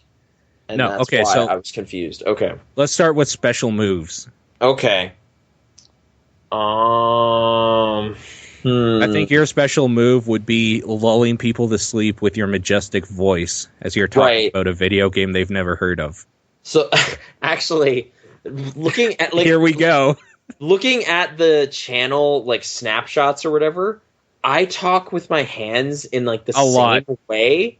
So it's just like the same basic shot is in like 3 of them. It's just my favorite. It's like a week apart. Yeah. My favorite, I think, is, I don't know if it's the Shining one or whatever, but it looks like you're just leaning a little bit towards the camera and your mouth is completely open. It's just so great. Yeah, well, I'm mid-talking, so you're right. Talking at length about things would be some part of it. I don't know how that shows in a fighting game, like maybe just like, and then like some ramble or something, like some word explosion flies at them or whatever. Like that's my range attack maybe, is like words. You know? See, this is the problem. Actually, you know what? Let's make this funner. We'll choose for each other. Okay. Because it's hard to really pick apart like stuff you do for the sort of stuff that would make sense. So okay. I kind of pick your special move. You throw a bottle and then flick a cigarette at it and sets them on fire. It just explodes? Yeah. I think I could go for that. That's kind of cool. Flick. It's like, basically, it's a midair Molotov, basically. Yeah, but it's like combining vices but making them powers. You know? It's just like, I love drinking, but fuck you. Blow up. That's what it is. That's pretty cool. I'll go with that. Okay, so taunts. I think your taunt would be, I'm just trying to think the specific wording. It would be somewhat snarky and berating, but in a way that was PC still, because you're not a very like fuck you retard sort of guy. Okay. So I'm just trying to, I can't think of what exactly the words would be. It would definitely diatribe. Wow. So your taunt is essentially your special move as well. Yeah, like it can't all be talking at length. But No, not the taunt can't be at length. It has to be very quick, sort of thing. hitting Especially if someone we're with a talking about. microphone. Yeah. No, that's not a taunt though, really, right? Yeah, it's just your ranged weapon. You have that kind of weird arm thing for the microphone, so it's like a kind of chain sword. It's like an IV. I think maybe your taunt would be you would say something like it would change every time depending on what it is. Okay. And you would just drop the mic after and turn away. Okay. Or wait, the balloon, the 0.7 out of 10 just like floats away sort of thing. Do you remember your balloon sound? Oh yeah. I think it was for the Titanfall review. Yeah. The out of 10. Yeah, and then it's just kind of that's my taunt is kind of just like, nah, it's just lame. And then I'm trying to think, I got the cigarette thing and the explosion. What's your taunt? I think it'd be similar with just like a middle finger or something. I guess, but like I'm trying to think if there's like a way it could be like, you're kicked from the chat. Like somehow I don't do that though. I don't think I've ever kicked someone from the chat. All right, I'm just trying to think. Incorporate moderator powers or something into that. Okay. Like how do I taunt somebody? Yeah, like muted or something. Or I don't really taunt people. I know. So it's tough. You're kind of just like, yeah, whatever, just talk. It doesn't matter. I guess like blow cigarette smoke in their face. Maybe, but that's kind of again going to the cigarette thing. And that's rude. Like just straight up, anybody that does that, that's just a rude thing to do. Yeah. So now I'm trying to think if it's like blocking them on Twitter or something. Do you do that ever? Do you kind of No. Okay. I only block people on Twitter when I want to unfollow them as well, because I don't like people following me if I'm going to unfollow them. I think it should be fair. So I block and unblock them right away. I'm trying to think. It's like, is there ever games you're just kind of like, fuck this kind of thing? You just controller toss or something? Are you controller tosser? Do you do that? Sure. I don't know. Maybe just like, I guess it'd be like anti-taunt. Yeah. Maybe the taunt or something is just kind of like just kind of a shrug. Like you're just like, I don't really care. Well, I was gonna say I guess it's kind of an anti-taunt. Yeah. But like when I don't want people to talk to me, I will usually put headphones on and like on the bus or something and just kind of turn away. Okay, so what it is like headphones on, hood up, turn, and it's like snub. And then it's like snub. Yeah, that's like the end of match or whatever. Like that's kind of your fair enough. And actually, that would work as a taunt in a fighting game because it's like you were totally opening your back to them, but you were so confident in your ability. You're just like, yeah, whatever. You don't care. Yeah, right. You don't even care. You're not even listening. Yeah, there you go. That works. And then like super giant, huge move where you punch people in the sun or something. I don't know what the equivalent would be. Just like finisher? Waveforms, like just like audio explosion craziness or something. Deleted. Like in that case, I guess mine would be turning the opponent into a waveform, cutting it up like a podcast, and throwing pieces out. Yeah, just like edit, and then it's just like ooh, their they get stretched on out, their leg, and then parts of it get like chopped up, and then like weird music gets bolted onto it, and then when they revert to human form, they have like a ridiculous hat or something. They just look like super silly, and they also have no foot, and that's it. It's like I think I like that. So there you go. I'll go with mine? That. What's my finisher? Your finisher. I'm just trying to think of how you would finish someone off. Besides, like hand talking. I think summoning the My Little Pony gang, like a herd of them, and they just trample the opponent and then love him until he dies. Okay. Why so I not? just kind of float, and then my eyes get all glowy, like the Elements of Harmony style, and then like they swirl like around. Gaia or something from Captain Planet. Okay, I'll take it. Sure. I'm essentially saying you're Gaia, so there's that. Thank you so much. That's Oprah Winfrey. Yeah, I know. Cool. What an odd question that we spoke about maybe too long. I know we said like we got too many questions. We need to be like succinct, but it's just like I think we had to gotta get into this. Like we had to explore that one. I think. Yeah, that had some layers. So yeah, video game applications. Okay. So next question. Here we go. Hey Paul, hey Nate. I was thinking about various gods and mythological creatures recently, and thought if I were one of those, I would be Loki. So my question is, based on personality, if you were a mythological being, who do you think you would be? I think I know who Krasner is, and I'll see you at the stream. I would like to know who he thinks you would be, so go ahead and type that in the chat so I could find out. But who do you think you would be if you were a mythological god? Oh, man. Like, I'm trying to I think I would any be, mythology ever. I think I would really be broad. I would be Muhammad because I don't like seeing pictures drawn of me. What? That. He's not a myth. He's a prophet. He's not like the god. Well, if we're okay, fine. Like he's a religious figure, so it sort of fits like mythos. I'm going to go ahead and say the god of the Catholic faith because I don't exist. Oh, yeah. I don't think that's in the spirit of the question. I know what the spirit of the question is. Yeah. I'm trying to think like beyond the obvious. Like, I'm definitely not like Ares or Zeus or like Hercules or anything. Like, is there anyone who's kind of just like I just kind of hang out on this cloud? I just kind of chill out. I'll just kind of sit back, watch craziness happen. You know, It's kind of a passive. Like, who's the guy with, like, the winged feet? Who's that guy? That would imply I'm really fast, though, and I'm not. Right. So, that's not what I'm kind of getting at.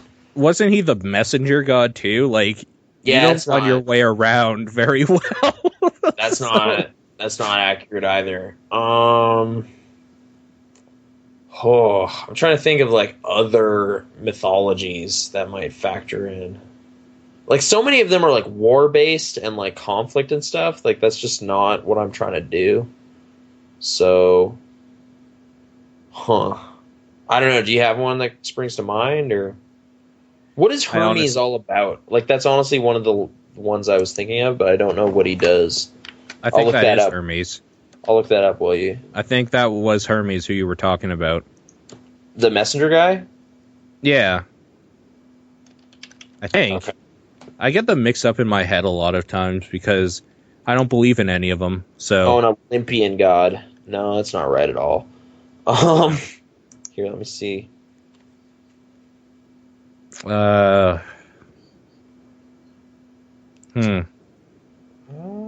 It's honestly a really hard question.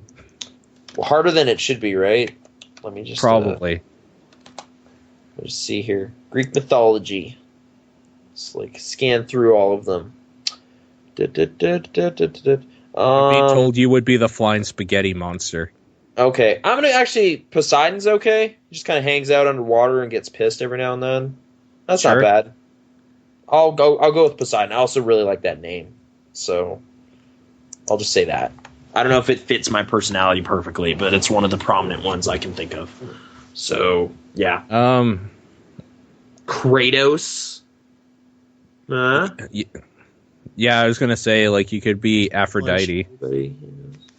Yeah, there you go. Or like Zeus, you could turn to a swan and like attack people. That's not what he does when he turns. Yeah, okay. He does in one case. It's really creepy. Like there's a lot of weird sex stuff in mythology. So it's just like, you know, I'm hanging out in this garden and it's just like, what's this swan doing? It's like assaulting people, but it's secretly Zeus. That's an actual part of that whole thing. Narcissist, not bad, actually. That's pretty good. Bad. I don't want to fall into that pool and everything though, but it might be too late. The podcasting pool. I'm gonna go ahead and say Zeus. Okay. Because I own you. You're the king. You're the guy. You edit the thing, so in a way, and like Poseidon I think is Zeus's little brother, so that's not bad. That's the dynamic. Next question. And we have said that Tale of Two Sons or whatever was about us. That really? Game. I think we made mention of that. Brothers. I just didn't like it very much, but okay. Whatever. We'll go on the next question. Yep. Hey, Paul. Hey, Nate. The other day I found out this furry I know abuses people she likes on the internet. I myself send a shit ton of tweets to people I'm comfortable with. My question is, do you ever do things to people you are comfortable with that might drive them away? What are they? I'll see you at the stream. That might drive them away? I guess I become myself. Like, that's probably... there hasn't been great history, but... I can get a little, like you insulting, on this podcast.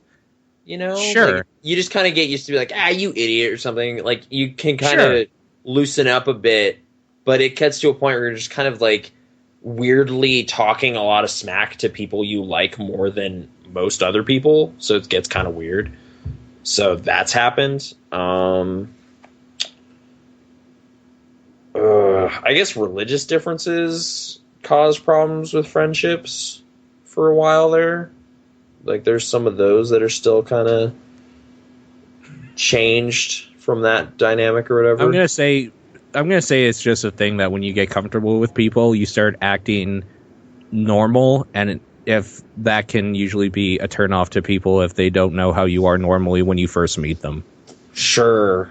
So yeah, like if you're just kind of yourself when you first meet somebody, like, you're just gonna be fine if you keep, like, hanging out and stuff, right? Yeah, it's kind of the thing where it's like sometimes at work or whatever, I'm a little more guarded or kind of weird, like a little, like, I barely talk to anybody, like a lot quieter. It's weird. Like, it's just like, all right, well, I don't know, like, I don't know what to talk about here, like what to say or what to get into really. So I'm just gonna kind of lay low, like just play it quiet. Maybe more narcissistic and snobby when you're open with somebody, because you can give your opinion more readily, and it might just be I guess so. It might come across a little boisterous or something, whereas like that side, it doesn't show itself when I'm being guarded, you know, like I'm definitely a little more like, I don't know, whatever. but like when you know somebody and they're like, oh, I really like Wolf of Wall Street, and you're just like, you're kind of a moron. Like, internally, I'm thinking that. Yeah, but like when you know someone well enough and you know they won't freak out, you just blurt stuff out like that. Like, I kind of don't agree with you. That's kind of dumb. Yeah. I'm maybe not that blunt sometimes with stuff. Like, I mean, like people I know who are kind of into Frozen, like I definitely had to kind of tone down some of my annoyance with that movie just because I didn't want to, like, bother them. But yeah, I don't know. It's kind of weird having, like, this outlet of a podcast. Like, it feels like almost the most passive-aggressive thing you can do. It's just like, whatever, don't worry about it. I'll just complain about you and your opinion on my podcast later. Until you have other people that listen and, like, agree with you, then it's validating as fuck. Yeah. It's pretty great. Yeah. Like, people are just like, oh, I hate that type of person, too. And you're like, right? No. I'm not just an asshole. Unless we're all just assholes. That's okay, too, I guess. Yeah, maybe. Next question? Okay. Hey, Paul. Hey, Nate. I often call Krasner Nate instead of Krasner or Nathan, similar to how Peppermint Patty was the only person to call Charlie Brown Chuck. I like the Peanuts. Charles M. Schultz, never forget. I was wondering, is there anyone who calls you a different name than everyone else? Is there anyone who you call a different name? I'll see you at the stream. So it's the same sign off every time. It's great. It's great. Yeah. Yeah. Well, I mean, we're at the stream right now, so it's fine. There is, but I'm not going to get into them because they're personal. Wait, which? Other than that, like there are. Stuff? Yeah, but I'm not going to get into them because I don't want them repeated at me incessantly. Oh, okay. I guess I do appreciate the Peanuts analogy. That's great. I'm trying to think variations on our. Like, I mean, handles and stuff. I've been Nate. Nate. Okay, there's one that like my parents will occasionally trot out still because of the series of kids books I would read when I was younger. Nate the Great, who was way into pancakes. He was a That's detective. still just your name though, with a suffix. It is, but I don't mind being described as the Great. So sure. Also, that thing about narcissism earlier seems applicable. I don't know. I Nicknames, I'm trying to think if there's really any that I throw around in person. Like, not No, usually. there aren't. Yeah, I don't tend to do that. So, like, maybe Like, jokingly on ironically, like homie or dog or something, but not seriously. Yeah, and I guess every now and then when I will reply to a tweet or like a text from you that way, it's like, "Yo, dog, that sounds sick." I get worried that you think that's super stupid because you just don't reply. Like, it's yeah, that's right. I'm being reminded in the chat. Okay, I was going to refer to him by his real name. Not that it matters, because a lot of people know his real name, but Eno on Awful Gamer has on occasion called me Polly Walnuts for some reason. So that, we'll go with that, sure. Do you find fake street slang super stupid?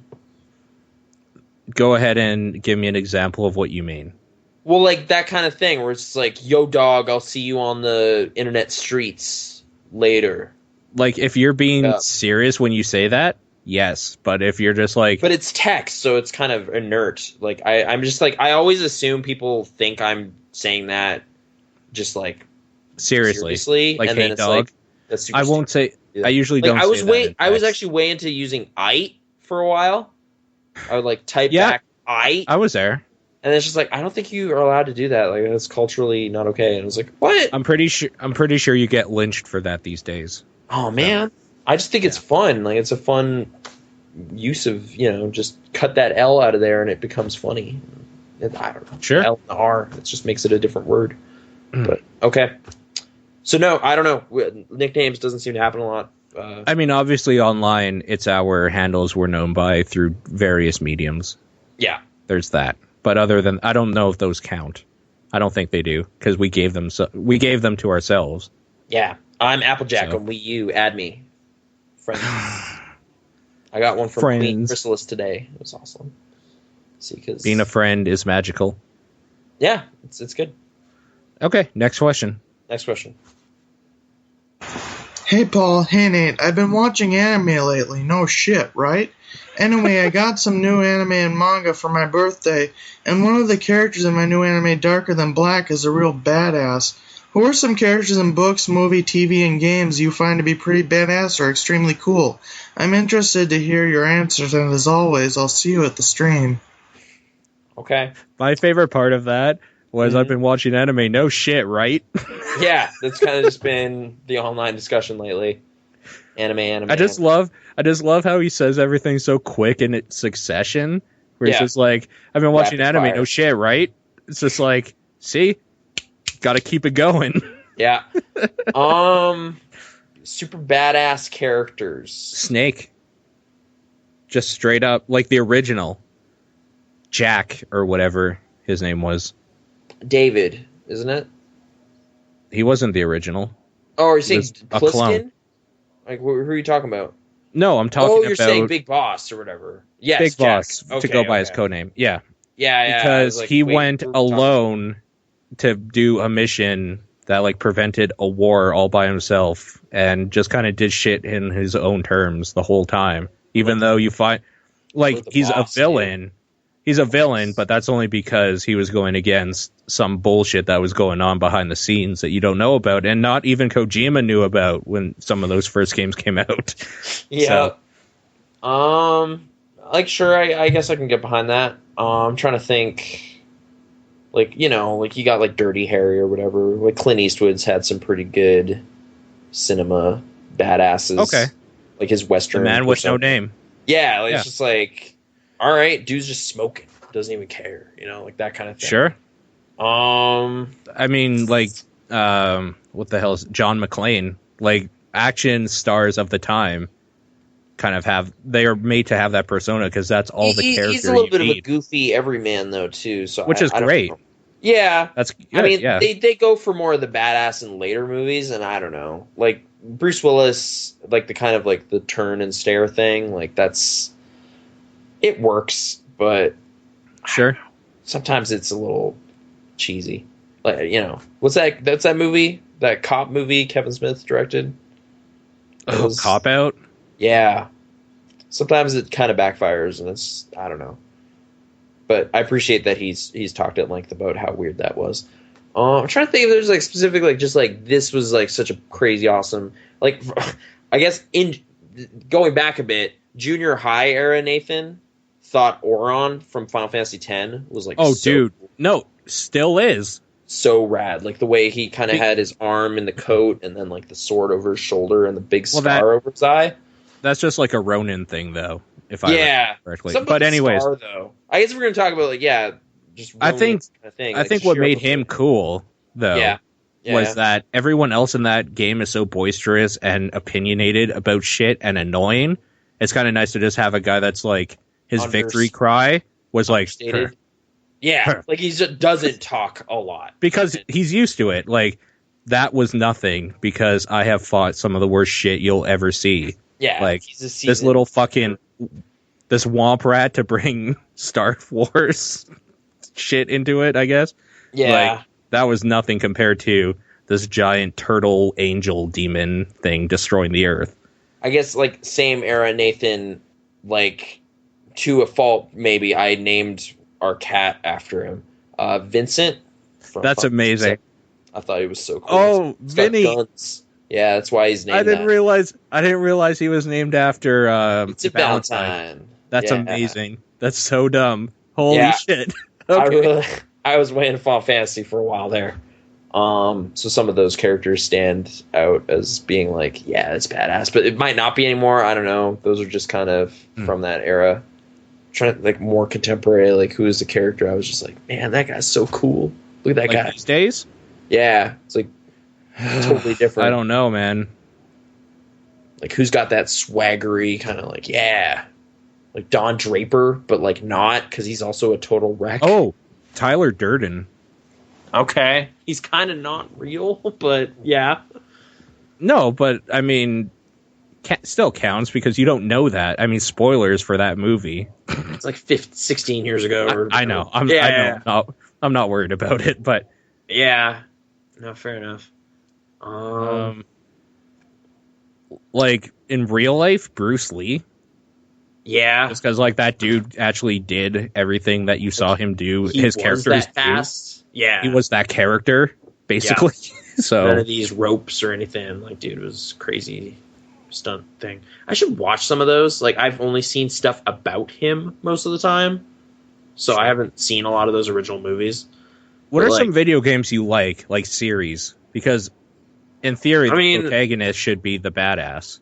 Maybe, but not always. Like, I mean, like we brought up Metal Gear. Like, I'm trying to think of stuff like, Shadow of the Colossus and whatever. Like, that's not what that character is. He's very kind of small guy climbing up this giant monster or whatever. Like, a lot of games are about like weird empowerment, but that doesn't necessarily automatically translate to badass. Like me in Saints Row 4 jumping around with my stupid wizard robe isn't badass. It's just stupid and kind of funny. Sure. Okay. Or like, like the Grand Theft Auto 5 cast, like not necessarily, like they're just kind of crazy or weird in different ways, but they're not like, oh, it's badass. Like Max Payne, is that guy badass? I don't know. It was brought up in the chat right now. Rock Lee from Naruto is kind of a badass. He's kind of great. Like he had those weights on the whole time. It was slowing him down. The best, I know, and that part, you got to admit, when you found out that or whatever, when that part comes up, you're just like, oh, shit's going down now.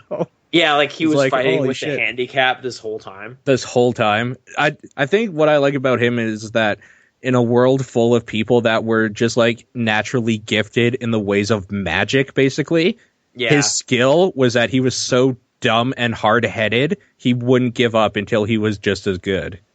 Like, it was just determination that was his power. And then he became, like, super fast. It's really, really fast. And he looks so dumb. He's the dumbest looking character, I think, in any anime, and he's so good. I love it. He was busting up those tree stumps. He punched it for, like, 2 days straight. So, I don't know. So there you go, Rock Lee. Ultimate badass. Should we move on? We should move on. I'm running low on things to, like, it's like, Master Chief. Like, no. So, No. Like anything from I don't Any first-person shooter character? No, not really. Not really. Like I'm trying to think. Like there's games that make me feel like a badass. Like it's like stuff I'll pull off in Far Cry or like Hotline Miami or something. But that's not the same. Like it's not like this character is. It's just this game is cool and lets you do weird stuff. But yeah. Anyway, let's move on. Let's move on. Next question. Hey, Paul. Hey, Nate. I want to have sex while handcuffed. A lot. This isn't the kinkiest thing I want to do, but it ranks near the top. What kinky shit do you want to do before you die? See you at the stream. That's such a good question. Just such a hard turn. Like it's just video games, movies, anime, and it's just like, okay. Valentine's is coming up. You know, it's definitely a thing on people's minds. Love cuffs. Have you ever used one of those? No. I don't see the appeal of them, but I've tried it. Okay. Cuffs? Yeah, like whatever. I don't really get the big deal about it myself. Anything. I'll also throw this out. Anything I've wanted to try, I have. Okay. And it's I don't know, like life's too short to wonder, right? So so there's nothing I particularly I'm just thinking like no, that's really gruesome. That's not even appropriate for what we do here. No, I'm not saying that. I don't know what that is like borderline murder, what I'm thinking. So I would never do it. That's probably not good. I wouldn't do it. Yeah, no. I don't know. Like I'm trying to think like, you know, wonkier positions than we've attempted, but yeah. Like okay. Kama Sutra stuff, but I haven't read any of it, so I don't know. Never tried like things that like hurt generally or I mean, yeah, that's not like something we're striving for. Like it's like there's definitely been like cramp kind of thing and like that sucks. Holy shit, that sucks. Oh my god, like the Charlie horse thing? Yeah, it's just like and suddenly oh no, this is just painful like, and not fun suddenly everything is done. Yeah. It's over. Yeah. No, what about like candles, like wax? No. Yeah. Doesn't sound appealing. It's okay. It's not bad, but it's... See, this is the thing, is that, like... I don't know. Very vanilla, both of us, it sounds like, so... I think so. So, yeah. It's been saucier lingerie. I don't know. Like, it's all fine thus far, so... Yeah, sorry we're not as crazy. I think that voicemail is hilarious, though. Oh, I guess at some point there was like discussion as to like whether a sex swing would be like good, like just convenient. Yeah. Like it's just like that's not even like getting kinky. That's just practically might be a good thing to try out. But it's just like that. I mean, that's been a topic that was at one point a topic, but then it's just like you look at prices for some of that shit. It's like nope. I'm going to buy just like I don't know if our ceiling could support this. Like I don't know. So do you have somebody living on top of you? Yeah. Like, so it's just like you just rip the floor from underneath them. Yeah, I know. It's like that's not viable for here anyway. But it's just like practically speaking, that might be actually kind of convenient. I don't know. Maybe. Sure. But yeah, and in the meantime, it's just a swing in your house. That's cool. So yeah. Sure. Yeah. All right. Well. That was Marshmallow Minute. That's what we'll call it, I guess. Just goes through his questions so quickly. It's just like, I can't stop to breathe. This question has to be under 10 seconds or whatever they're at here. So let's go on to a whole bunch from Meowth. Whoa, that's a lot. Okay. I think one or two of these might be for Spaghetti Cast, and if they are, I'll stop it and just move on. So okay. Let's start off here. Hey, Paul. Hey, Nathan. I hope Nathan isn't going to be a complete meanie face and forget my birthday. Poor Marshmallow. Ooh. Even I remembered his birthday. And I have a hard time remembering anything. So clearly Nathan needs to work on getting those smarts now, doesn't he? Oh. Ungrateful jerk. Wow. Anyways, my question is, I thought that have was. any of you ever had that moment where you forget someone's birthday? I know Nathan has. No, it's never happened. Like every That was a maniacal little giggle. Yeah. As far as birthdays go, I'm very good. I usually remember, like, people whose birthday I really care about, like close friends and stuff. Mm-hmm. I don't even need to look on Facebook or anything. I actually know the dates. Okay. And I remember them. So I'm usually pretty good. I mean, obviously, Marshmallow saying that, like, it's his birthday and stuff, I wouldn't have known that previously. But I do remember that if he tweets, like, it's my birthday next week, I'll know that, like, next week there's someone's birthday. And then I'll go back through my mind catalog and think of who it could be. Just, like, keep an eye on social networks and make sure not to miss. Yeah. I guess my thing is still, like, what do you do then? Like, just, like, I acknowledge that it is your day of birth. Excellent. Like, you know, just say, like, hey, good job or something. Like, what do you do? Like, what is the exchange on Twitter that celebrates the festivities? Like, what do you do on Twitter to kind of acknowledge it in a way that's, like, good? Like, I'm just, like, it's kind of the same way, like, I don't know how to reply to what's up. Like, I've never figured that out. Like, it's just, like, it's fine, it's good, I don't know. My thing's always just, like, nothing, what's up with you? So, okay.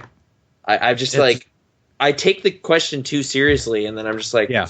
Well, I don't know, like, nothing right now, I just got to work, I'm not, you know, too excited about that. That's like, I had this one friend that would always say, like, hey, how's it going?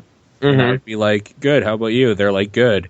And then that was it. So I would text them back saying, like, what do you need? Sort of thing. Like, why are you... Like, why did communication get initiated? Why have you started communication here? Yeah. Like, is it really just to find that out? Or let's get to the bottom of it here. And then they're usually like, wondering if you want to go to a movie, and then I'll be like, I can't because I'm busy this day or whatever, and then that's a conversation. But it's like, okay. I don't like having to reach in and drag it out of people. Like, what's so bad when I communicate with you? It's usually like through a text or whatever. I'll be like, yo, we podcasting tonight? Or something like the question's there right away. Yeah, it's not like, hey, hello, how you doing? Fine. What? Like, yeah, just skip all that nonsense and get right to what this is about. Okay, so take a picture of a cake and send it is what I'm getting in the chat. So, okay. I'll buy a cake in honor of... It's a good excuse to eat cake more That is a great excuse. That's really cool. So there you go. I bought you this birthday cake. Oh, and then there you go. You know what we should do? Is we should just have, like, a standard video of us eating a cake and saying, happy birthday, and then, like, leaving a blank there. And then we're dubbing it, where it's like, happy birthday, Mr. Marshmallow. And then hold our glasses up over our mouths or something, and then you could dub in whatever you want. Well, it would be great, because the audio quality would be, like, really far away, like if I was sitting back here, sort of thing. It's like, happy birthday, Mr. Marshmallow. Like, right afterwards, sort of thing. Really far, close up to the mic. And it's just like, have a great year. Thanks for listening to Pixel Response. Have a great year, this year of 2014. See you at the ranch or something, you know, and then sign off. Yeah. Okay. Another thing we can do. Actually, that would be really fun. I want to do that now. Yeah, we should probably just make a birthday video for our channel and then just, like, link it when it's appropriate. And that would be great. Why don't we do that? Oh, is there a way to kind of, like, make it a private link that we can only people who are sent it? So it's like you can only see it on your birthday. You can make it unlisted, so the only way people can find it is if they have the link to it. And it's like the secret birthday video that they're able to watch. Sure. Okay. You could also make it private, and then the only way they could watch it is by, like, allowing that person to watch it. Right, so we allow them for their birthday and then disallow them again. That's a lot of work. Actually, you know what? That's not that bad. There you go. It's about if we make the video beforehand, like, and make it kind of generic, it's as much work as just tweeting happy birthday, because it's basically tweeting a link. But then the thing is we also get to eat cake at some point and hang out. So I think it's okay. What kind of cake you like? Let's just like keep rolling on this for like a second. What's your favorite? I usually like a chocolate cake, but not chocolate frosting. Okay. Like I like a more vanilla or different flavored frosting than I'm not a frosting guy at all. Like I'm a whipped cream that's fair. and like filling kind of thing. So like Black Forest is my cake. I love that cake. Black Forest is great. It's so good. So, okay. Now we're thinking about cake. Let's move on. Okay. Next question. Here we go. Next question. Yep. Nathan, when are you going to stop making BS excuses about making the podcast late at night and causing me to sleep and miss 3/4 of it? And also, when are you going to stop making such BS excuses about not playing Pokemon? I knew. Because clearly I went to a store and I saw some used copies of Pokemon X and Y.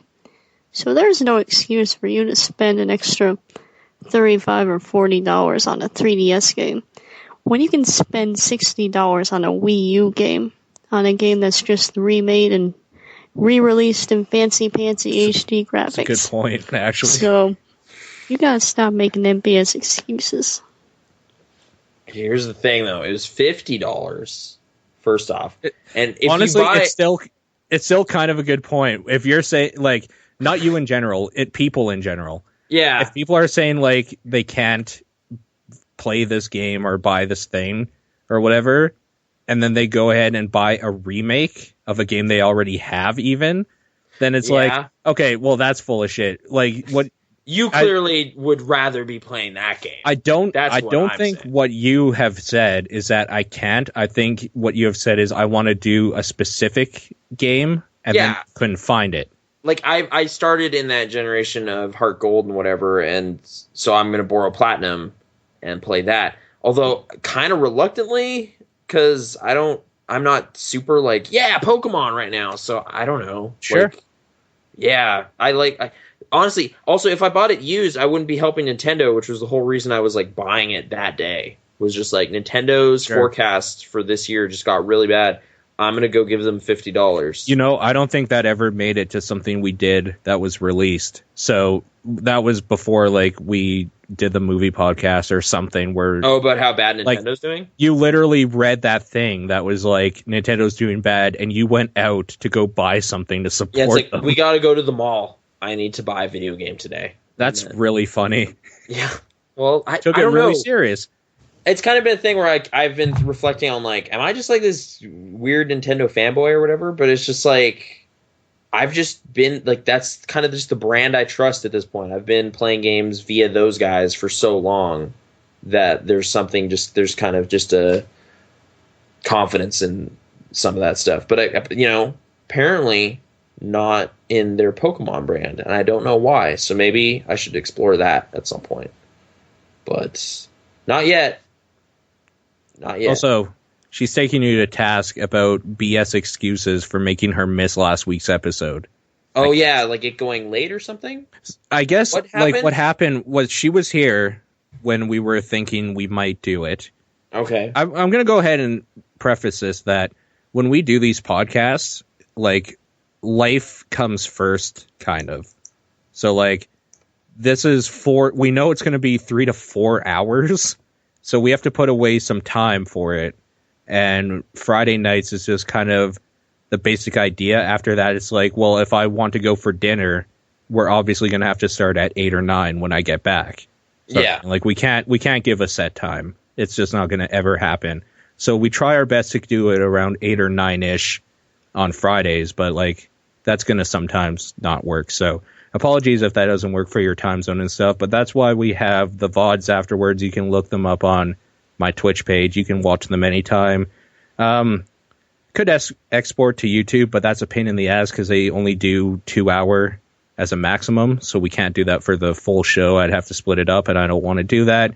And there's always the download link in the RSS feed. So that's why all that is there, sort of thing. Now, for the live show thing, I think she was there when we were thinking we were going to start. We obviously didn't make it, and she fell asleep. And then came back in the last, like, 20 minutes or something. and she's asking. Was that our movie one, or what is this? No, it was another one. Oh, okay. It was last week's 106 episode. Oh, okay. Did you know there's more episodes than Gilligan's Island, dude? Yep.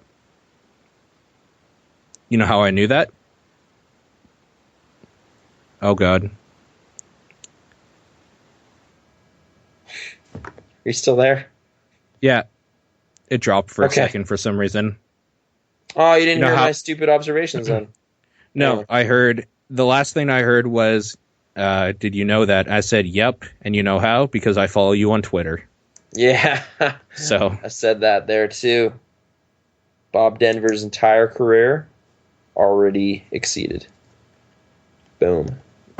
Boom, shots fired, all of that nonsense. Yeah. But, yeah, so I guess I'll just apologize for both of us, but, like, sorry, not sorry.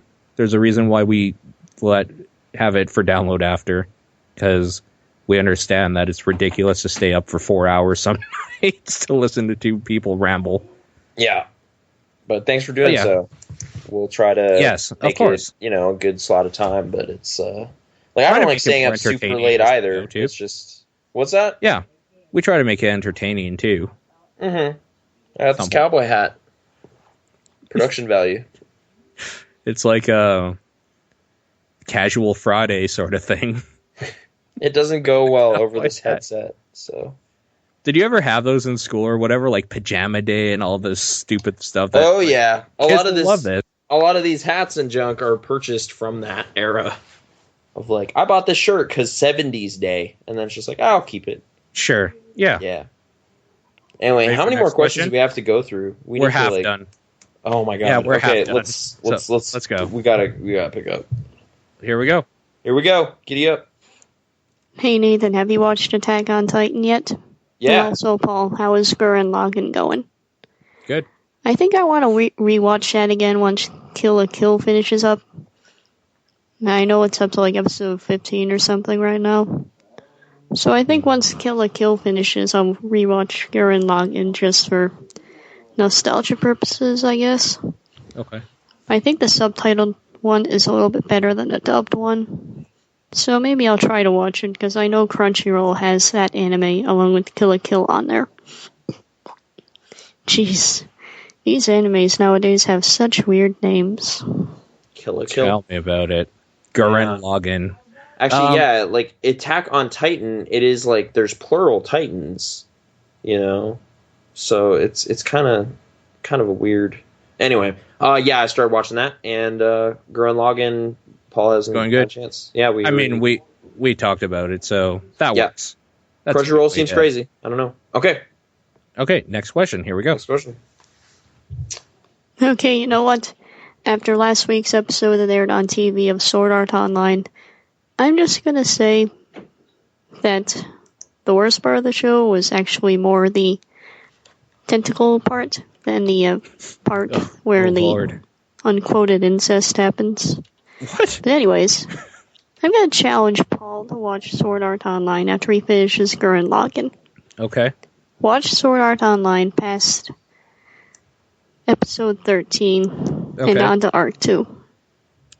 Will you take that challenge, Paul?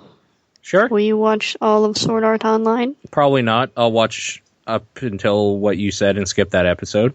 Why not? Okay. Or what if you get caught up in it? You could watch. Oh, well, then I could. Right. But, I'm not going to promise I will. I'll see if I like it or not, but tentacle part, really? I don't know. That's starting to sound like something I'm not wanting to watch, honestly. Yeah, I gotcha. None of that for me, thanks. No, as we found out with Mr. Marshmallow's last question there. Yeah. Keep it vanilla. Let's go on the next one. It's gotten pretty cold now. It's like 30 degrees outside. I also find it harder to I have pet dogs, so I have to go outside and let them out. They also take a while to come inside, so that's annoying. But anyways, my question is, hey Paul, hey Nathan, how are you handling this cold weather? I mean, how cold it is in Canada is probably really cold compared to how cold it is down here. But I don't know. Last time it was a polar vortex and it was nice and warm up there. So who knows how it's like in Canada. It's actually kind of nice right now. Actually, yeah. I mean, for us anyway, the last week or two has been in the plus area, like 5-7 degrees or something. So it's been colder where she is, then for sure. Yeah. It's been about -1 or 2. I believe it's 30 Fahrenheit. Yeah. There's been some huge dips over the course of the winter, but like, just to give you an example, I guess, where we're living, the coldest we can get is usually -40, -50 with wind chill Celsius. The warmest during winter is usually like +20 Celsius. So, like, I don't know. It varies wildly, especially where we are, because we're near mountains, so we get Chinook winds that change the weather rapidly. Actually, yeah, like Chinooks is kind of that weird thing where it's like that only makes sense here, right? Isn't that kind of like a weird regional thing? Yeah, because we are near mountains, so the wind currents come in a certain way that makes the clouds. True, because Edmonton, when it snowfalls up there, it stays for weeks, and it just stays cold.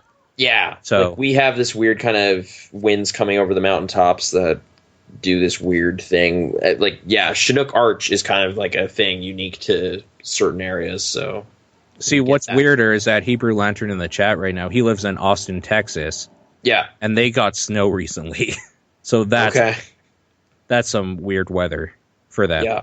And I guess as to how we're handling it, we actually have a thermostat now, which wasn't true like a few months ago. So we can actually just go, hey, there, now it's warmer. Awesome. It's really great. I mean, every house up here, I don't know if this is redundant to say, because I'm pretty sure it's not this way in like California and the southern states where it's always warm sort of thing. But like, everything here that encapsulates people for a period over a minute has a heater of some sort, which includes like your buses, your cars and stuff. I think it might be even illegal, now that I think about it, to sell cars in Canada without a block heater. Probably. Like, I'm pretty sure that's a standard requirement because cars just freeze. Yeah, so like cars getting plugged in is routine up here and probably sounds crazy to certain people. Like, you're just like, why would that ever happen? You're just like, oh yeah, you haven't, -30, 35. But like how warmer places will have air conditioners everywhere, every house has a heater. So, I mean, you go inside a house, it just feels normal. And if your basement, usually the basements and stuff, you'll have maybe block heaters, or like little heating stools or something like that, small heaters. You can get them like that for your porches and patios if you go out there a lot too, just like spot heaters. But that's how we handle it. I mean, it's nothing crazy. It's just heat. Anyways, next question. Hey, Paul. Hey, Nathan. Well, recently I had an extra day off from school because it was Martin Luther King Day. Yeah. And I have to wonder. I wonder if Martin Luther King would make a better president than the guy who's president now, whatever his name is. Barack Obama. But is that his name? Unfortunately, he got shot. So, we'll never know. He did get shot. Unless someone could invent a time machine and possibly go back in time and save him from being shot. Who knows? Maybe there's going to be an alternate universe where pale people are actually a minority. White people are minority. Scary. But right. Anyways, February is coming up. All the black people are going to be celebrating. So, what's your opinion on the whole history of like Martin Luther King and Rosa Parks and stuff?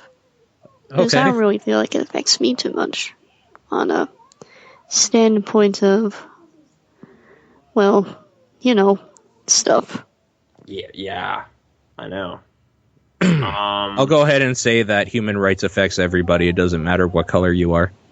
So, the fact that there was people that started fighting against something that they were oppressed by, it started making other things come up. Yeah. So they might not have directly affected you, but they've definitely influenced people that probably have. Right. Sorry, I'm just like still kind of fixating on like if Martin Luther. I mean, he would be really old by now if he wasn't shot. So I don't know. Yeah, but if you had a time machine, it wouldn't matter because you. I guess if you're like whipping him out of his time and putting him now and being like, you are now president. I don't know, but he'd be so kind of out of tune with like what's happened in the intervening years. Like, I don't know if that's a good idea, but Sure. Okay, that's entertaining kind of that notion.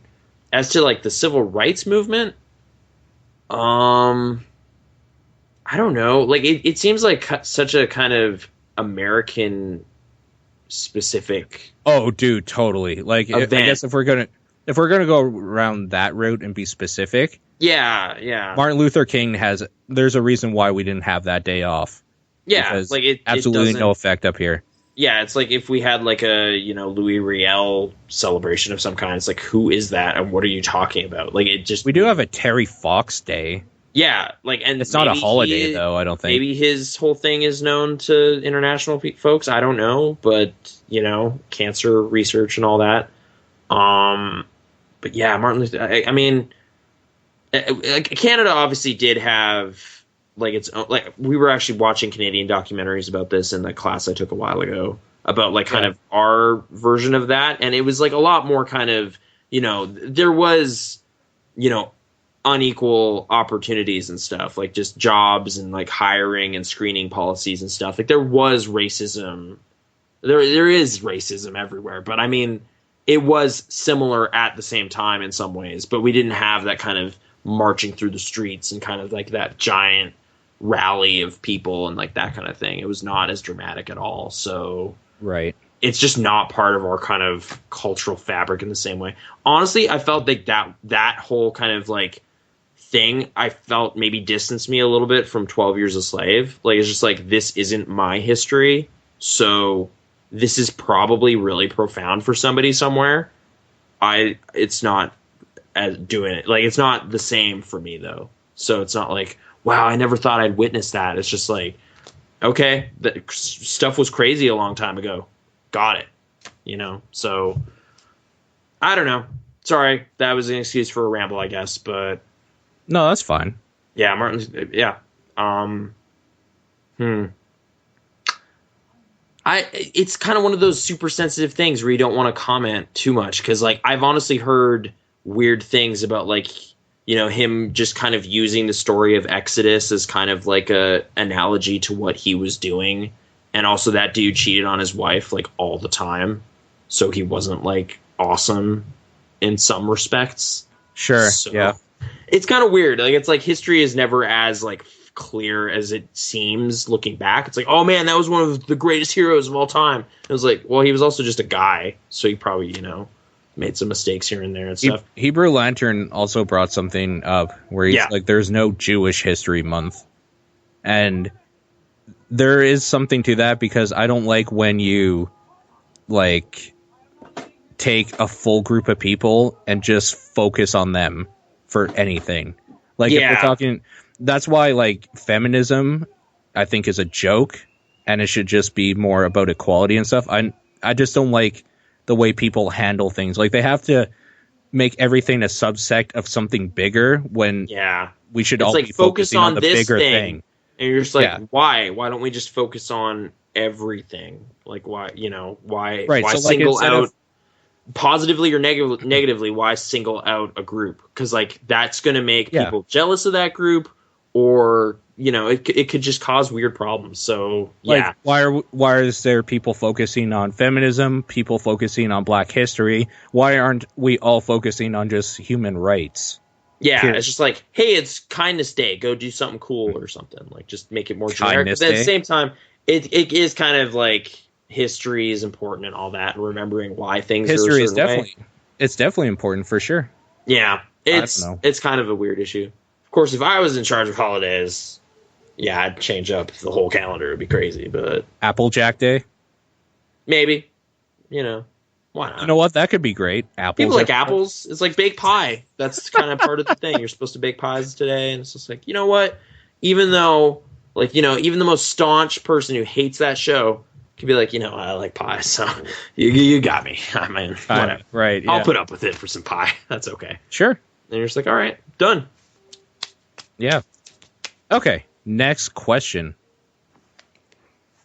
Hey, Nathan, if you had to pick like a favorite TV show of the year, well, for 2020 2014 or 2013, since 2014's just like started up. What TV show would you think would be the most favorite one of the year you have watched? Me, I don't really watch TV as much as I watch internet stuff. But, I don't know, you're into the TV media even though there's not much cool stuff on TV anymore. So, what's your opinion on TV shows? Could you pick a favorite one from 2013? And I guess Paul can answer this one too, since he probably also watches TV. I don't. I honestly don't. My thing is that I'll watch stuff when it's on Netflix. I will download stuff. I mean, my answer will be Two Broke Girls, because that's the show I consistently download. Okay. I watched like one episode. I can't really comment, but yeah. I don't like laugh tracks, dude. I can't handle them. I agree with you. I don't either. Yeah. The show of last year, Breaking Bad ended in this big splashy way. Okay, sure. Kind of cool to see. I didn't particularly love last year's episodes, though. If we're talking about I liked one or two of them like quite a bit, but overall, yeah. It was. I still love how we spoiled Breaking Bad in that Silent Hill. Yeah, that's really good. I think it's been long enough. So yeah, I still stand by that. That was totally crazy, that part where they start playing that song and he's like, oh. Anyway, honestly, like, of shows I discovered in last year that I haven't finished it yet. Like, it's kind of one of these weird things. There was a show called Enlightened that starred Laura Dern. Yeah. And I was just like really just caught up in that show. I was like, man, this is so great. This is such a great story. Like, this is so just honest and expressive and personal. And this is awesome. So I watched the first season of that, which is technically from a couple of years ago. I think season 2 ended last year, maybe, but they also canceled it. So it's kind of too bad. Like, that show is done, which kind of makes me mad at HBO, because it's just like, all right, this was actually a really good thing you had going on, and you didn't, but okay. I wasn't paying them either, and now I'm looking at do I want to buy this $50 Blu-ray set? And it's like, I don't know. No, not really. Yeah, it was really good though. I was really impressed by it. So, that, or maybe On the Air. Excited to see. That was that. Again, show from years past though. So if we're saying shows from calendar year 2013. There's nothing, probably. Mad Men, probably. Okay, fair enough. I still like it. I'm going to go ahead and say TV in general is just not very good. There's a lot of stuff out there. Some of it's not good, yeah. Oh, well. Shit happens and you die. Let's go on the next question. Okay. So I've been on a hunt recently to try to find some anime dubs of Fairy Tail. Okay. And someone already provided me a good source to watch it for free. And that brings me to a topic that's really kind of more towards the line of people who watch more anime. But this kind of is a broad topic anyways. It can relate to you guys. So, what's your opinion on piracy or pirating? Yeah. Or, downloading illegal stuff for free? Because in my opinion, I say if people would actually put out stuff for free and overload it with ads like Hulu does, I think more people would be more inclined to watch anime and stuff. Mm-hmm. I know it's easier to find anime in Japanese than it is in English, but I just don't like reading as much. Especially since I watched the first bunch of episodes of this anime in English. I just kind of want to watch it in English and not transfer to Japanese. Unless I really have to, because the dub is horrible. Naruto. Okay. Believe it. Yeah, Believe the it. biggest... Do you get it? The joke I made about Naruto? The dub? Okay. No, I haven't. I've never seen the dub, ever. Oh, okay. So no. Sorry, yeah.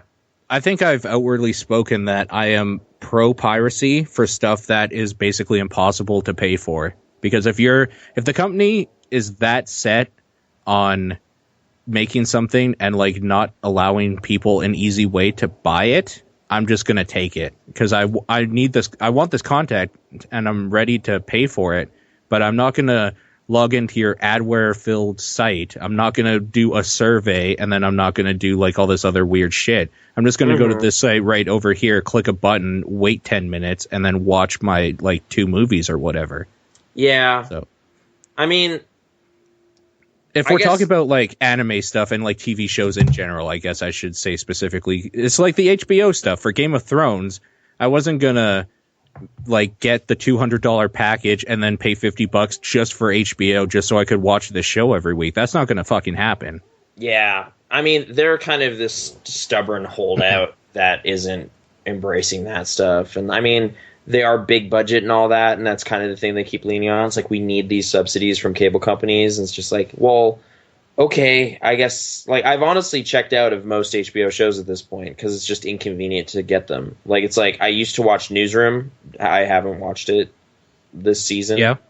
Like, Enlightened Season 2, I want to watch, but I haven't seen it. Like, I've heard Girls is great. Haven't watched it. Like, I haven't watched that either. Like, I'm not really inclined to because, again, it's kind of inaccessible. So it's like, well, this is on, like, you know, hey, Justified's on Netflix, so I'll just see that. I watched an episode of that this week. You know, like, stuff that's conveniently available, I'll seek out first. Because there's tons to go around. Like, there's so many shows I'm interested in that it's like, odds are some of them will probably be available via Netflix or something. And honestly, some of the shows I'm actively watching, like, they are embracing kind of just the internet more and more. So there's ads on their website. Like, NBC specifically, I've actually been really impressed with. Community and Hannibal we're watching on their site, and they serve us an ad every, like, commercial break, but it's like one ad.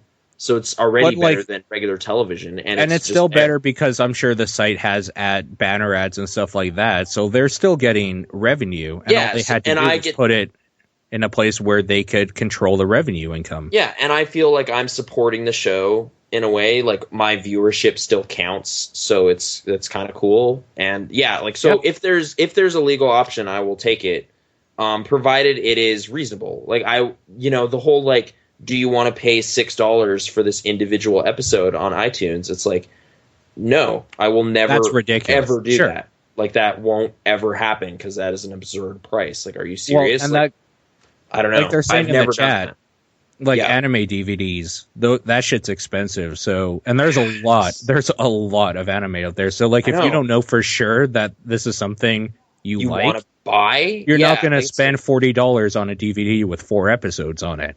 I know. It's like, I'm curious. I kind of want to watch this. Like, that should be free. You should be able to, like, check it out for free. And then the thing you're paying for is like, well, this has tons of great special features on it. There's tons of insight into the show or whatever. There's commentaries. Like, that's when I'm still buying physical media. But it's really rare now. I barely ever buy physical stuff.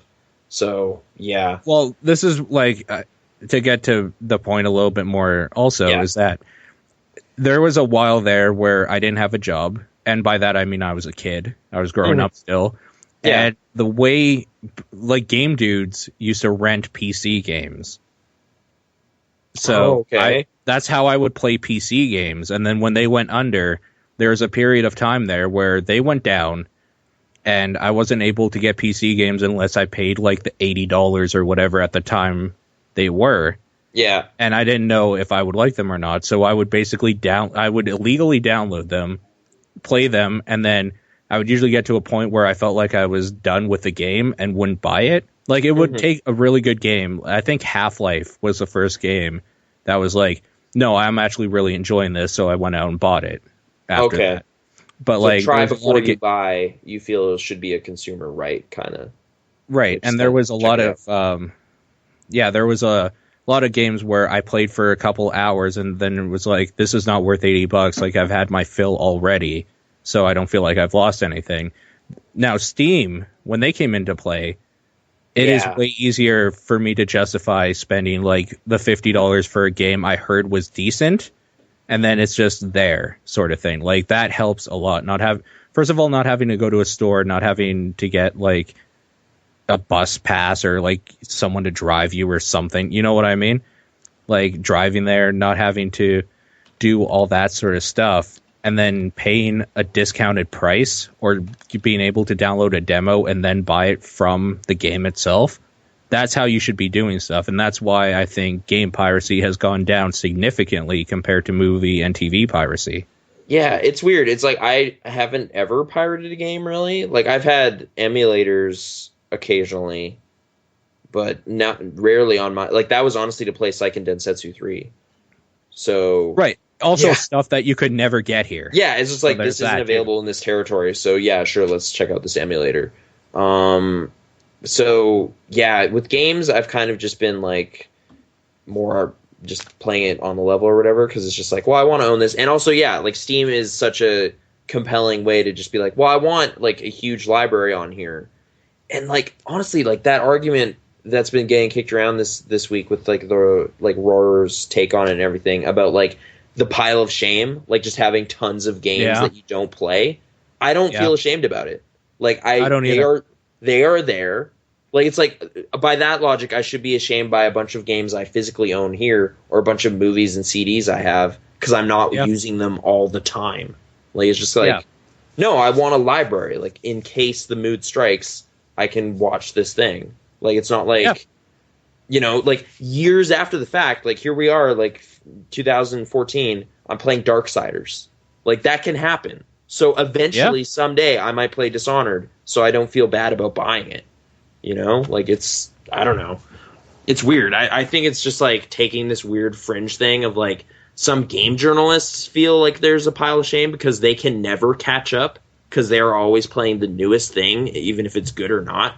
You know? Well, I mean, every Tuesday, they basically get bombarded with a copy of every game that came out that Tuesday. Yeah, those poor bastards. So, you know, they can't catch up. Kind of, honestly. Because a little bit. They'll never... I don't like the idea of not being able to catch up. It's like, it feels like that's why I couldn't do some jobs I've gone to and left, like, the same day sort of thing.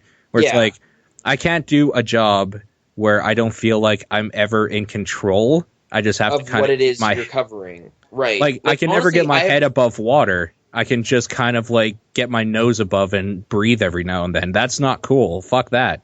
Yeah, like I don't want to seek out that manner of game coverage as like a job where it's just like, here's the latest thing that came out. You need to cover it. It's just like, but this game is shit. I don't care about this. I'm going to play 999. Like, I can't do that anymore if I elect to kind of do that. So I don't know. Like, I'd rather just do this for free because then I can play games I want whenever I want.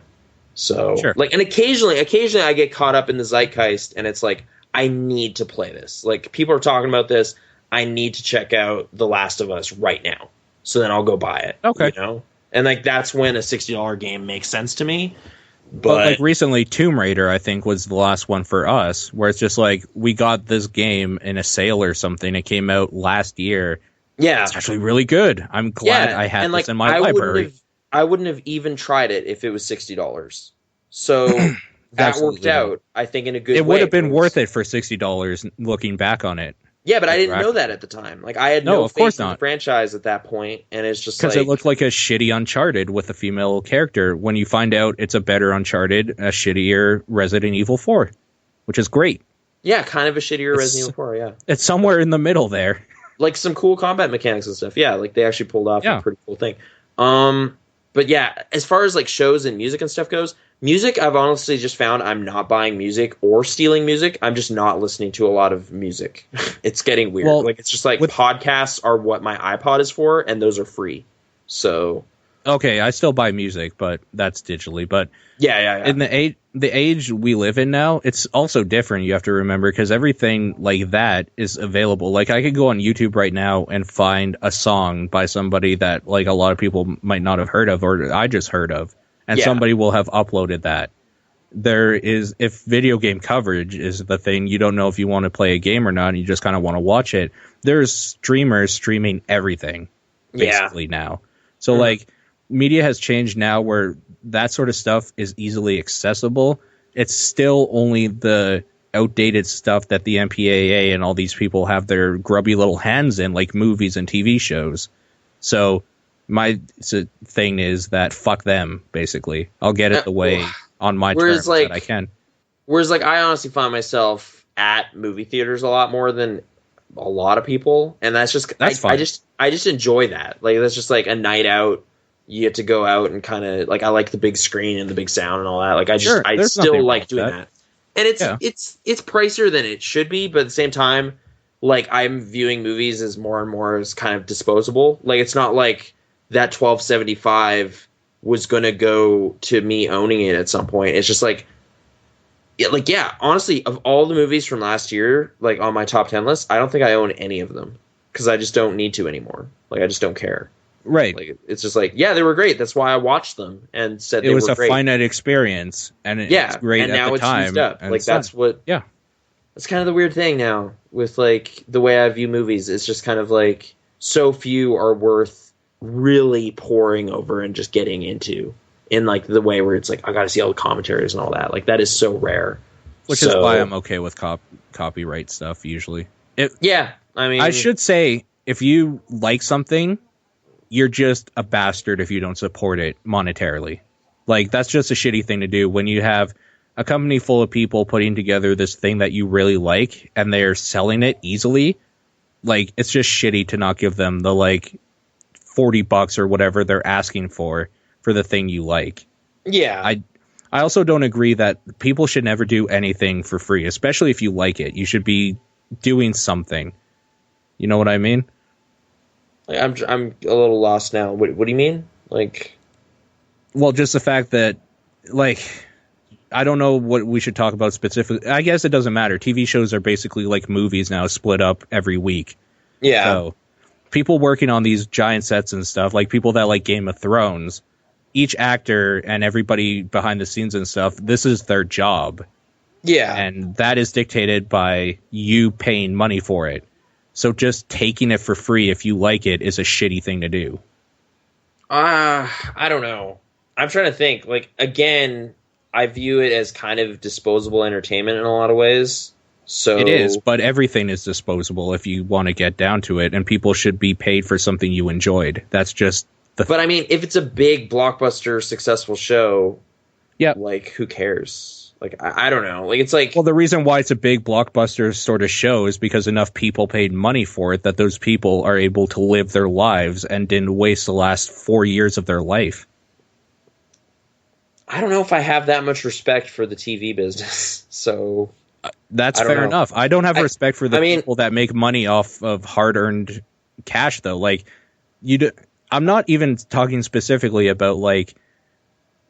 for some reason, his name came into my mind, but like John Travolta or something. Like, I don't care about the marquee people. I care about the people that spent 20 hours the day before something had to be shot, fucking carving this little like mountain sort of thing, and then painting it for the next 10 hours after that. Those are the people I care about. I don't give a shit about the people that their name literally brings in millions of dollars. I'm talking about the people that break their backs and everyone else gets money. Like, those are the people that actually do get screwed. Oh, okay. Like, you're saying, like, the last in line on any show. The people making the coffee and bringing it and stuff, like, they need to make their, like, $100 or whatever for that day because they had 3 people. Like, those people have lives and, like, probably families and stuff. It's those people I care about. I don't particularly care about, like, Tom Cruise getting his next $1 million to put in his pillow to sleep more comfy at night. I don't give a shit about them because they're just as bad as the executives that like break their backs. I don't know. You're honestly just reminding me of like those ads circa 1999 where it was like, you wouldn't steal a car, of the stuntman telling you that, you know, he needs that money, and like he did the stunt in that Will Smith movie, Enemy of the State. Sure, whatever. Like, what is this? Like, yeah, like the anti-piracy ads. Those people don't get paid well. They just don't. It's a fact. They don't get paid well for the job they do. But at some point, I'm just kind of like, once you get to certain points, like, well, neither do I, so I don't give a fuck. I'm going to steal Breaking Bad and watch it, and then not buy it, because I don't But when you get to that point, neither do I, then that's a failure on your company's part as well. Yeah. The only problem is it's not as prevalent as maybe the movie business, so other people might not care about it, because they're just thinking, well, I don't care how he feels doing his technology thing because I'm stuck in this office too. You know what I mean? Like, I guess I'll keep not caring about stuff Yeah. Then, nothing would get done anyway. I know. I guess maybe I'm a little just bitter and jealous in general of the entire entertainment industry. It's just fuck you. You get to work in TV. Shut up. It's it's just you have a better job than I do. I don't care. I'm gonna steal HBO because fuck it. See, but the thing is, the lower people, they probably don't, because their name is at the end of the credits, and they worked harder in a week than you will in a month probably, because they have deadlines that are crazy. I'm not talking about the people that just show up. I'm talking about the people like you that are just there on their hands and knees, scrubbing the floors or something. You know what I mean? They're still getting paid from the production company because they were part of the production. Right. But it's the end goal of what they do is still kind of cool, whereas the end goal of what I do is pretty tedious. It doesn't blow anyone's mind at the end of the day, Right. But unless that person really wants that Kobo, yeah. Then you're. I need an e-reader, and you're just I'm gonna blow your mind. Check out this one. It's got 2-month battery. It's just oh shit. Did I hear somebody say Apple products? Oh, just jump out the woodwork. iPad Mini. Yeah. Let me show you all the stuff I learned at my seminar. Yep. So honestly, I haven't done that in a little bit though. They haven't made me do that. Well, that's good. I don't know. Yeah, I don't want to be cynical about shows to too far a degree, but I don't know. It's I want the pricing model and the way you access that content to be as convenient as possible. So ideally that is on a website. And yep. I will support that. I will support Hannibal by watching the same car ad 4 times an episode. Which is fine. That is a form of paying them. Honestly. Yeah. That I am more than comfortable to do. If it's oh, if you like the show, you should pay $60 for this box set. It's just I don't care that much about the show. That's not necessarily what I'm getting at either. Oh, okay. That's too far the other direction as well. Where people just, I would there is a point where people I'd gouge you. Buy shows because I like that show, but then find out I'm never actually watching it that way. So it's I own 5 seasons of Mad Men, and I don't know why. I did that with Family Guy for 4 years, and they're basically toilet paper now if they were soft enough, because who gives a shit about that show? Seth MacFarlane, I am so... It's the worst. I hate that he has been validated by everyone to the point where he's now kind of on equal standing with people I actually like. He's shitty bootleg Matt Groening, and yet now he's super successful. It's just how did we let this happen? And I've heard some vague rumblings to the effect of there are plans of a Simpsons Family Guy crossover, and that grosses me out. Because it's don't validate that bullshit show. Stop it. I agree. But I think it's going to happen. Yeah. Yeah. Should we move on to the next question? In the story. Yeah. What was it? Seth MacFarlane, Dads is the worst? I don't know. Ted 2, boycott. Okay. Next voicemail. Here we go. Okay, last question. Well, I noticed I tend to send a lot of voicemails, and I probably sent a lot today, but they were in 40-second increments, aside from that 1 or 2 voicemails I sent. And I have to ask an honest question. Does me sending too many voicemails kind of... Okay. Hey. Hello? I'm back. What happened? Net dropped for some reason. Weird. Yeah. Hold on. I missed that voicemail. I know, I stopped it. Okay. So, are you able to do video or no? Oh, yeah, just a minute. It defaulted to off, hey? It did, yeah. Stupid piece of junk. It's so stupid. Stupid technology. Oh, it's the worst. Shouldn't even pay for it, just steal all that technology. I mean, they get to work in technology, lucky bastards. Okay, next voicemail. Here we go. Yeah. Okay, last question. Well, I noticed I tend to send a lot of voicemails, and I probably sent a lot today, but they were in 40-second increments, aside from that 1 or 2 voicemails I sent. And I had to ask an honest question. Does me sending too many voicemails kind of annoy you guys because you don't like time adding up, or do you just get annoyed by all the voicemails I send? I mean, you can be honest. You know, I can take it. Do you want less voicemails, or do you have a certain limit on how many voicemails people can send? Okay, we do so, now. Trilogies. They're so cool. It was honestly a thing we were talking about before we got bombarded this week. Okay. So, we're going to try to limit it to probably 3 per person now.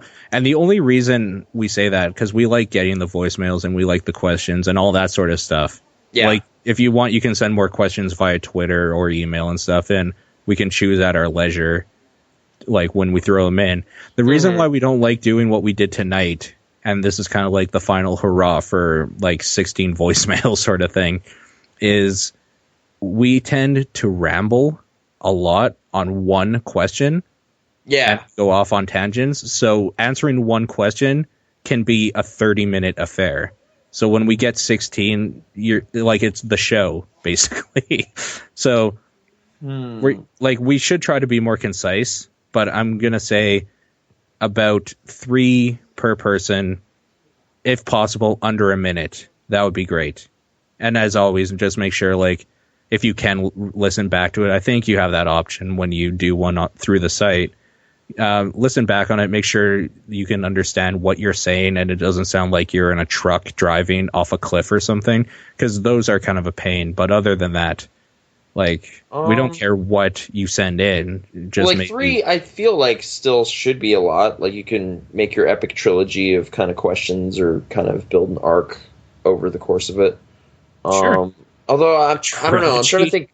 Yeah, trilogy. I keep coming back to it. Like, that's, you know, like Peter Jackson only needed 3, so, you know. Yeah, but he didn't need 3 for The Hobbit. He didn't, but, you know, 3 is still like a thing we gave him. So, you know, you're welcome, Peter Jackson. I guess. But okay, I'm trying to think. There's like another way we could do this where it's like for the episode that will be archived or whatever, like that's going to be the audio version. We have a cutoff where it's just like we'll do one question each or something, and then we'll have like an after show where we answer all sorts of questions. Actually, I like another way we could do it.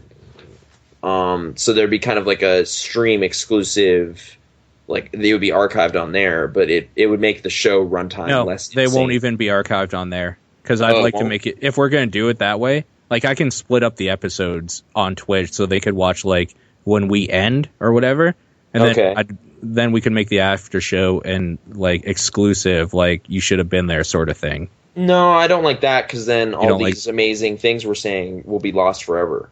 So it's like, well, they're not lost forever because I can still pull them, but you know, it's like all this gold coming out of our mouths would be, you know, lost. So it's like kind of tragic in a way. Actually, now that I think about it, maybe the after show idea isn't great, because right now it's 12:30. Yeah, it is, and I'm kind of getting tired. For people in the East, it's 3:30. But I'm saying we would have already ended the like show, and we'd be into question phase of show. But I don't know, maybe write in or something. And which would you prefer? What sounds better? Do you want the hard cap on all of it, or do you want like a even tighter cap on the core show, and then all sorts of stuff afterwards? I don't know. We'll mull that over.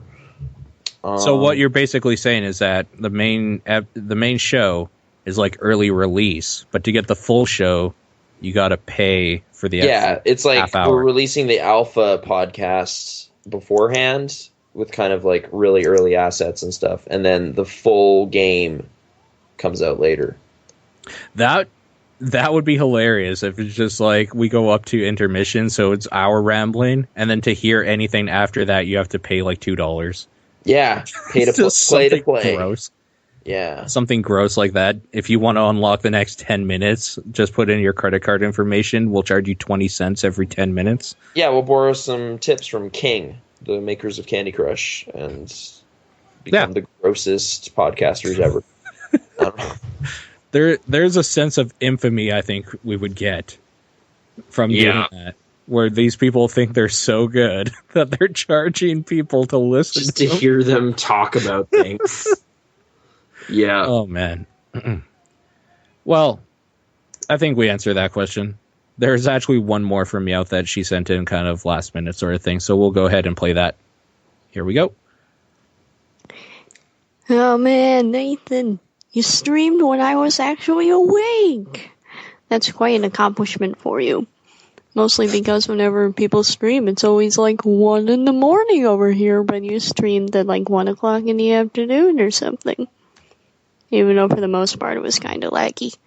But then when you started playing Far Cry 3, the Twitch kind of cleaned up a bit and was actually running properly. Of course, I couldn't really hear you at all. Yeah. That's the thing, Nathan. I said the commentary was quite riveting, but it was form of sarcasm. So, when I said that, that means, dude, you gotta turn up your mic. Or was it muted or something? I don't know. I'm not a pro with the recording equipment. But still. Thanks for the stream, dude. I could actually make it. And everyone else couldn't, so that's 50-50. Anyways, Nathan, when will you stream again? Because I want to see more entertainment from the Krasnor G. Or I should call you Krasnor Grump because you're grumpy on Game Dudes. Grumpy Nathan is grumpy. Yeah. Yeah, thanks, Nathan. Thanks for streaming while I was in the middle of my day. You're welcome. That was great. Dude, I was there. I was home playing games. Yeah, I honestly, it was so stupid in retrospect, but, I honestly felt like I was, killing it on that Far Cry stream, I bet you were. I was just like, man, I got all sorts of dumb stuff to talk about. Talking about Frozen. I'm getting way in on, Far Cry 2 versus 3 comparisons, hunting for pigs, all this stuff. I didn't even designate my mic as the audio device. Oh, fuck. Wow. So it was just literally no audio was possible. And I should have realized that because I was hearing the audio from the TV and not my headphones. But I was just like, That's how I like it. Big game audio. Woo! And I just did not notice. So Great. At that point, I wouldn't have detected sarcasm. I honestly thought that was saying I was being boring or something. So I just started talking more and going crazier. Harder. I talked harder. I started doing beatboxing and making dumb songs. No one ever heard Nathan it. Roarer. I know. Nathan Roarist. I roared so hard, and no one heard it. So it was such a waste. And yeah, there's just this hour of silent Far Cry footage on my channel right now. I did not designate that one to save forever, so it'll go away. You can actually hide it too if you just. I could, but it's still I don't know, dumb. It's it's still gameplay. Still something. I don't know. Sure, but yeah, midday streams and stuff are definitely possible here and there when I have weird work weeks where it's 3 days, then nothing, and then another day or something. There's weird gaps now, so it could happen. But at this point. Some of the games I'm really enjoying right now are portable games, so I can't actually show those in any way. Right. But I mean, if the Darksiders bug holds fast, I might end up streaming a lot of that stuff, which would be fine. I mean, if people want to come along for that adventure, I'd be up for that. I'm in. Okay. Do it at a time when I'm not at work. When is that? Any time. What? But Meowth was just saying middle of the day is the best, and you're saying that's the worst. So yeah, it's like a Sophie's Choice kind of thing, except way better because that movie's not even good. Whatever. Yeah. I mean, I guess what I'll end this conversation with. Yeah. Is that remember how Game Dudes gets out there. Just remember how this all comes to be on the internet besides live. YouTube? What? I'll just cut all your audio out next time. Oh, you're saying you're the editor, so I'm the one who gives you the voice. you're the one that you should be able to watch me play Darksiders. Yeah, no, honestly, it doesn't matter. Why do you want to watch that? But okay, it's a good game. I mean, I'll fight dudes and stuff. It'll be cool, but it's a really good game. Yeah. But okay, we have one last voicemail, and this one's from somebody that is kind of recent to this whole thing. Okay. Welcome. And first time caller sort of thing, I think. So I haven't even listened to this. I haven't pre-screened it because it was sent to us probably about 20 minutes before we actually started. Oh man, I hope this isn't crazy. Here we go. You ready? I don't know. I'm scared. Okay. Here we go. Oh man, Nathan, you streamed when I was... This one. Hey guys, Oni here. Recently I just bought Lone Survivor off PSN, and I was actually kind of curious as to if either one of you have actually played it, and if so, what your thoughts are on it. And then to add to that, what are your thoughts on horror games in general? And if you really dig them, then what are some of your favorites? First of all, welcome to the arena, I guess. The arena?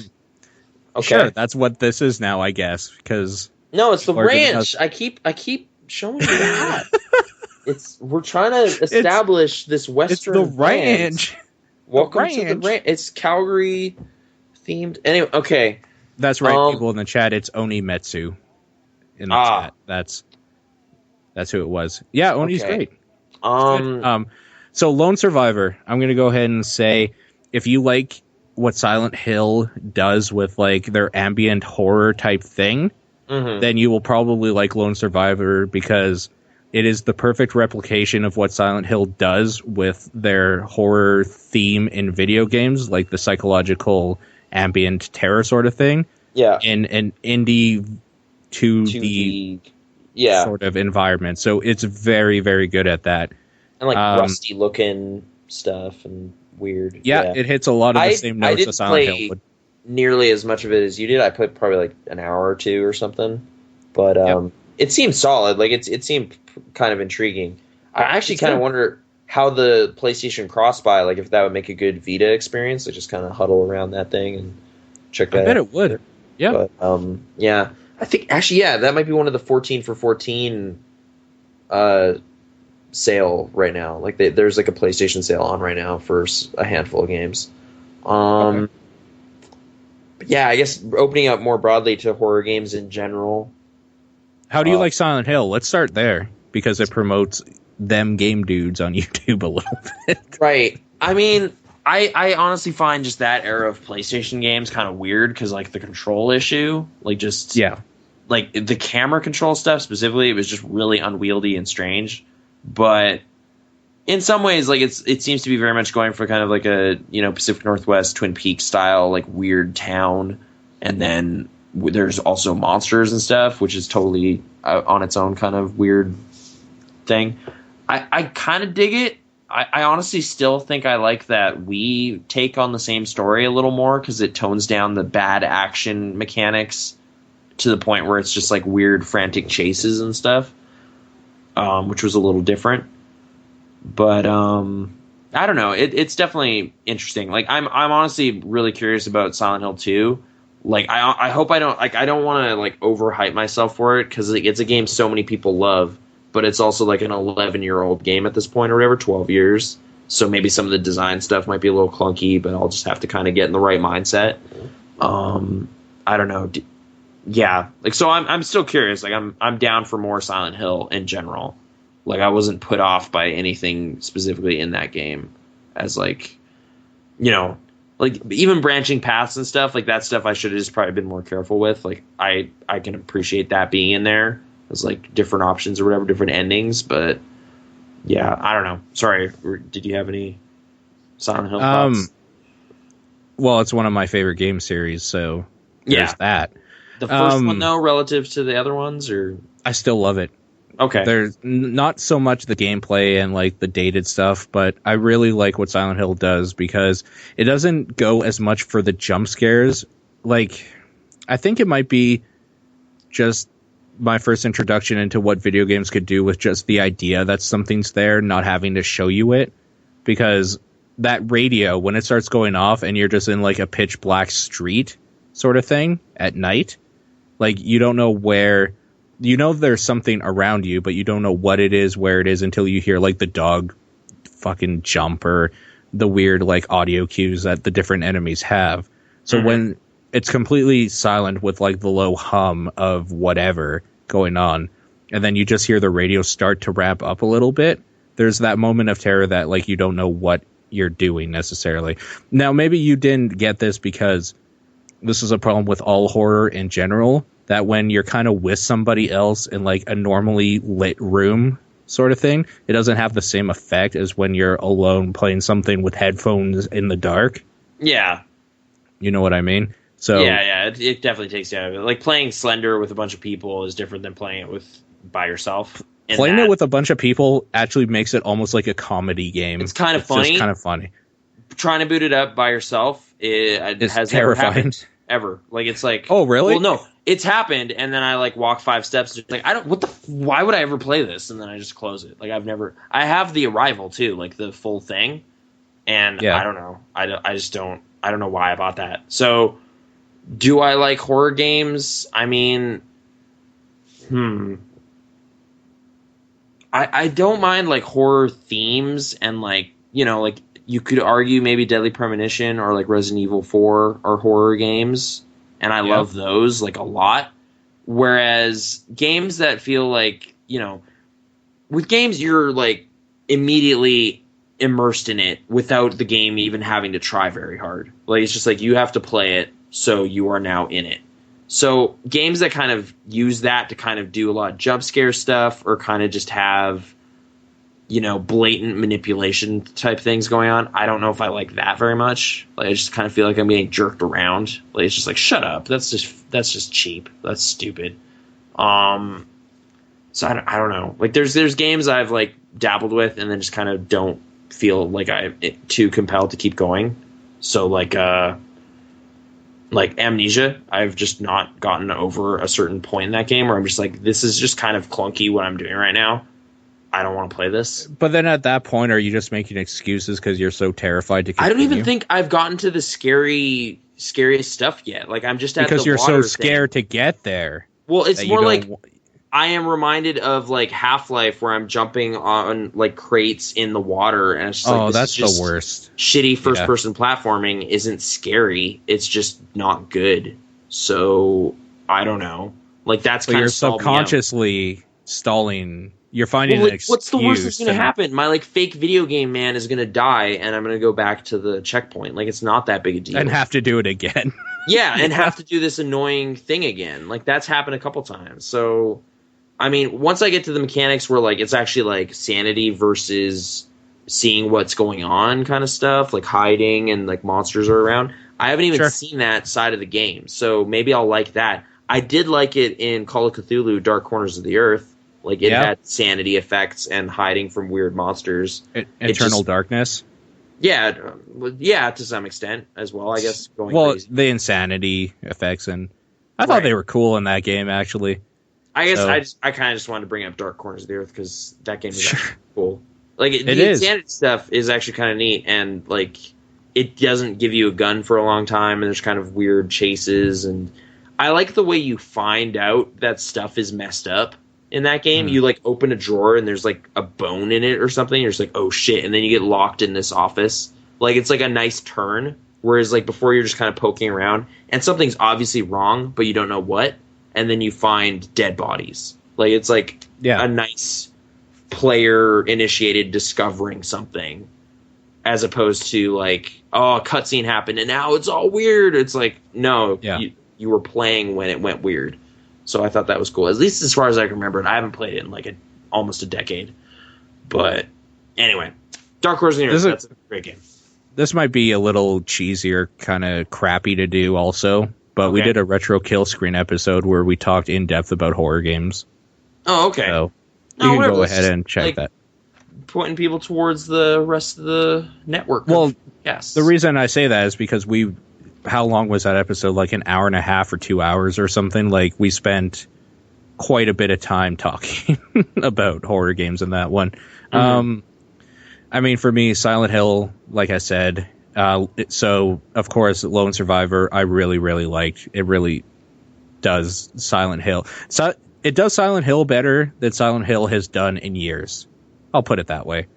Other horror games I've liked, I mean, you can't consider it anymore, but Resident Evil, in a lot of ways, I've really liked the action horror sort of thing. Good horror would have also been like Fatal Frame, even though I have a thing where first person like ghost sort of thing kind of freaks me out, so I haven't played a whole lot of those games. But there's also a problem that where even though I like horror games, and I've said this before, I don't like having a full day of activity. I come home, I'm tired, and then I'm mentally thrown into like a torture chamber. That is kind of a terrible thing. So I don't actively look for horror games anymore, and I don't play them unless I'm in the right mindset. So yeah, there's that too. Like, I don't mind weird, intense action games, you know? Where Sure, it's just like that's a different feel, though. Yeah, it's like, it's a weird monster, but it's like, well, I'm equipped to deal with it, though. So it's kind of still something you can, like, you know, the empowerment versus disempowerment thing. Like, it's just like, if you are... Dead Space 1, I thought did horror very well. I liked it, yeah. I liked it more than the subsequent games in that series, so... I just like that in that game, first of all, the, like, desolate ship thing full of monsters. That's just a great haunted house, like a New Age haunted house sort of setting anyway. But what I really like about that game is that there will be points where there's just absolutely nothing going on, like music or like basically sounds except for your footsteps and stuff and breathing or whatever. And like there's nothing going on for like 20 minutes and your mind is saying like there's going to be something. And there is, but it lets you kind of torture itself first. And then it'll throw something cheesy like one of those stupid looking humanoid things or whatever. Like a weird baby with tentacles. Oh. Yeah, the monsters in that game aren't scary. It's the fact that there's so many periods of nothingness that it lets you torture yourself. That's what makes that game good in the horror. Like it lets you tense up a bit. Like you're just like, it's gonna happen, it's gonna happen. And then it doesn't deliver. So when you feel you are safe, that's when it does, and it's cheesy and stupid. And then it's just a normal dumb jump scare. But the time before that is good. So there's that part. Yeah, that's another one I'd kind of put as like one of those Resident Evil 4-esque experiences, where it's like a good third-person shooter campaign that was reasonably well-paced and stuff. But yeah, that was a good game. I Those think turret sequences were kind of shitty, but yeah. That was the last email, so thank you, everybody. Thank you. That was another long show. That's what we do. We do like to hear from you guys, but more concise so we could talk more about your question. I actually thought there was like some really good questions this week. It's just there's so many. they were all very good. Yeah, it's just this is the problem. Is like when you send in 16, I want to go through all 16 because they're generally very thought-provoking or funny or just completely ridiculous, and then we can have a good time with it. The problem is if you send in 16, we're probably going to do 16, and you're going to be up till 3 in the morning listening to it. So, and we're going to have like this weird, gigantic, like 200-minute podcast. Take that, Martin Scorsese's career. I'll say it again. Longer every time. I've said it before and I'll say it again. Say it again. More content produced in one day. What? So crazy. Is it as good? No, but there's so many of them. But, yeah. It's as good? No, but there's so many.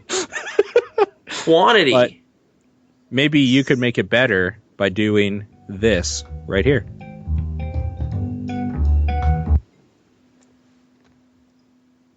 It stopped. There it is. Got a question or comment for the show? You can email us at podcast@pixelresponse.com or leave a voicemail using the voicemail feature on the right side of the main page. On Twitter, you can reach Nathan at Krasnor and Paul at Exposure. Be sure to check us out on Facebook at facebook.com/thepixelresponse and visit pixelresponse.com for more. That's right. It's that easy. I like that chilled out groove too.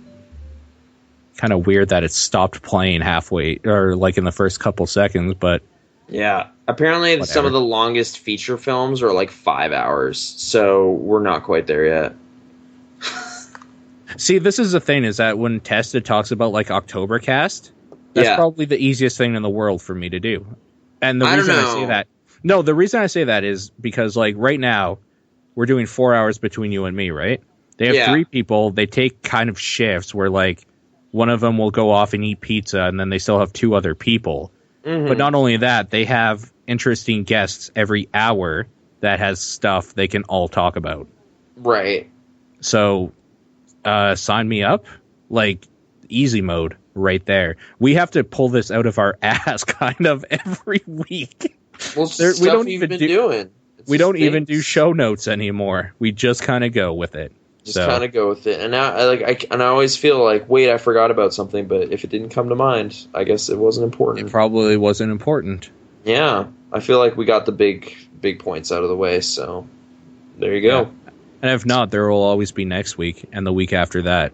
And probably the week after that. Maybe. I mean, we're getting dangerously close to some cool holidays, but, you know. But you never know. Until then, though, we'll just live in the present and do this as we can. Groundhog Day. Yeah. As you make mention to in Silent Hill. Anyways, see you guys later.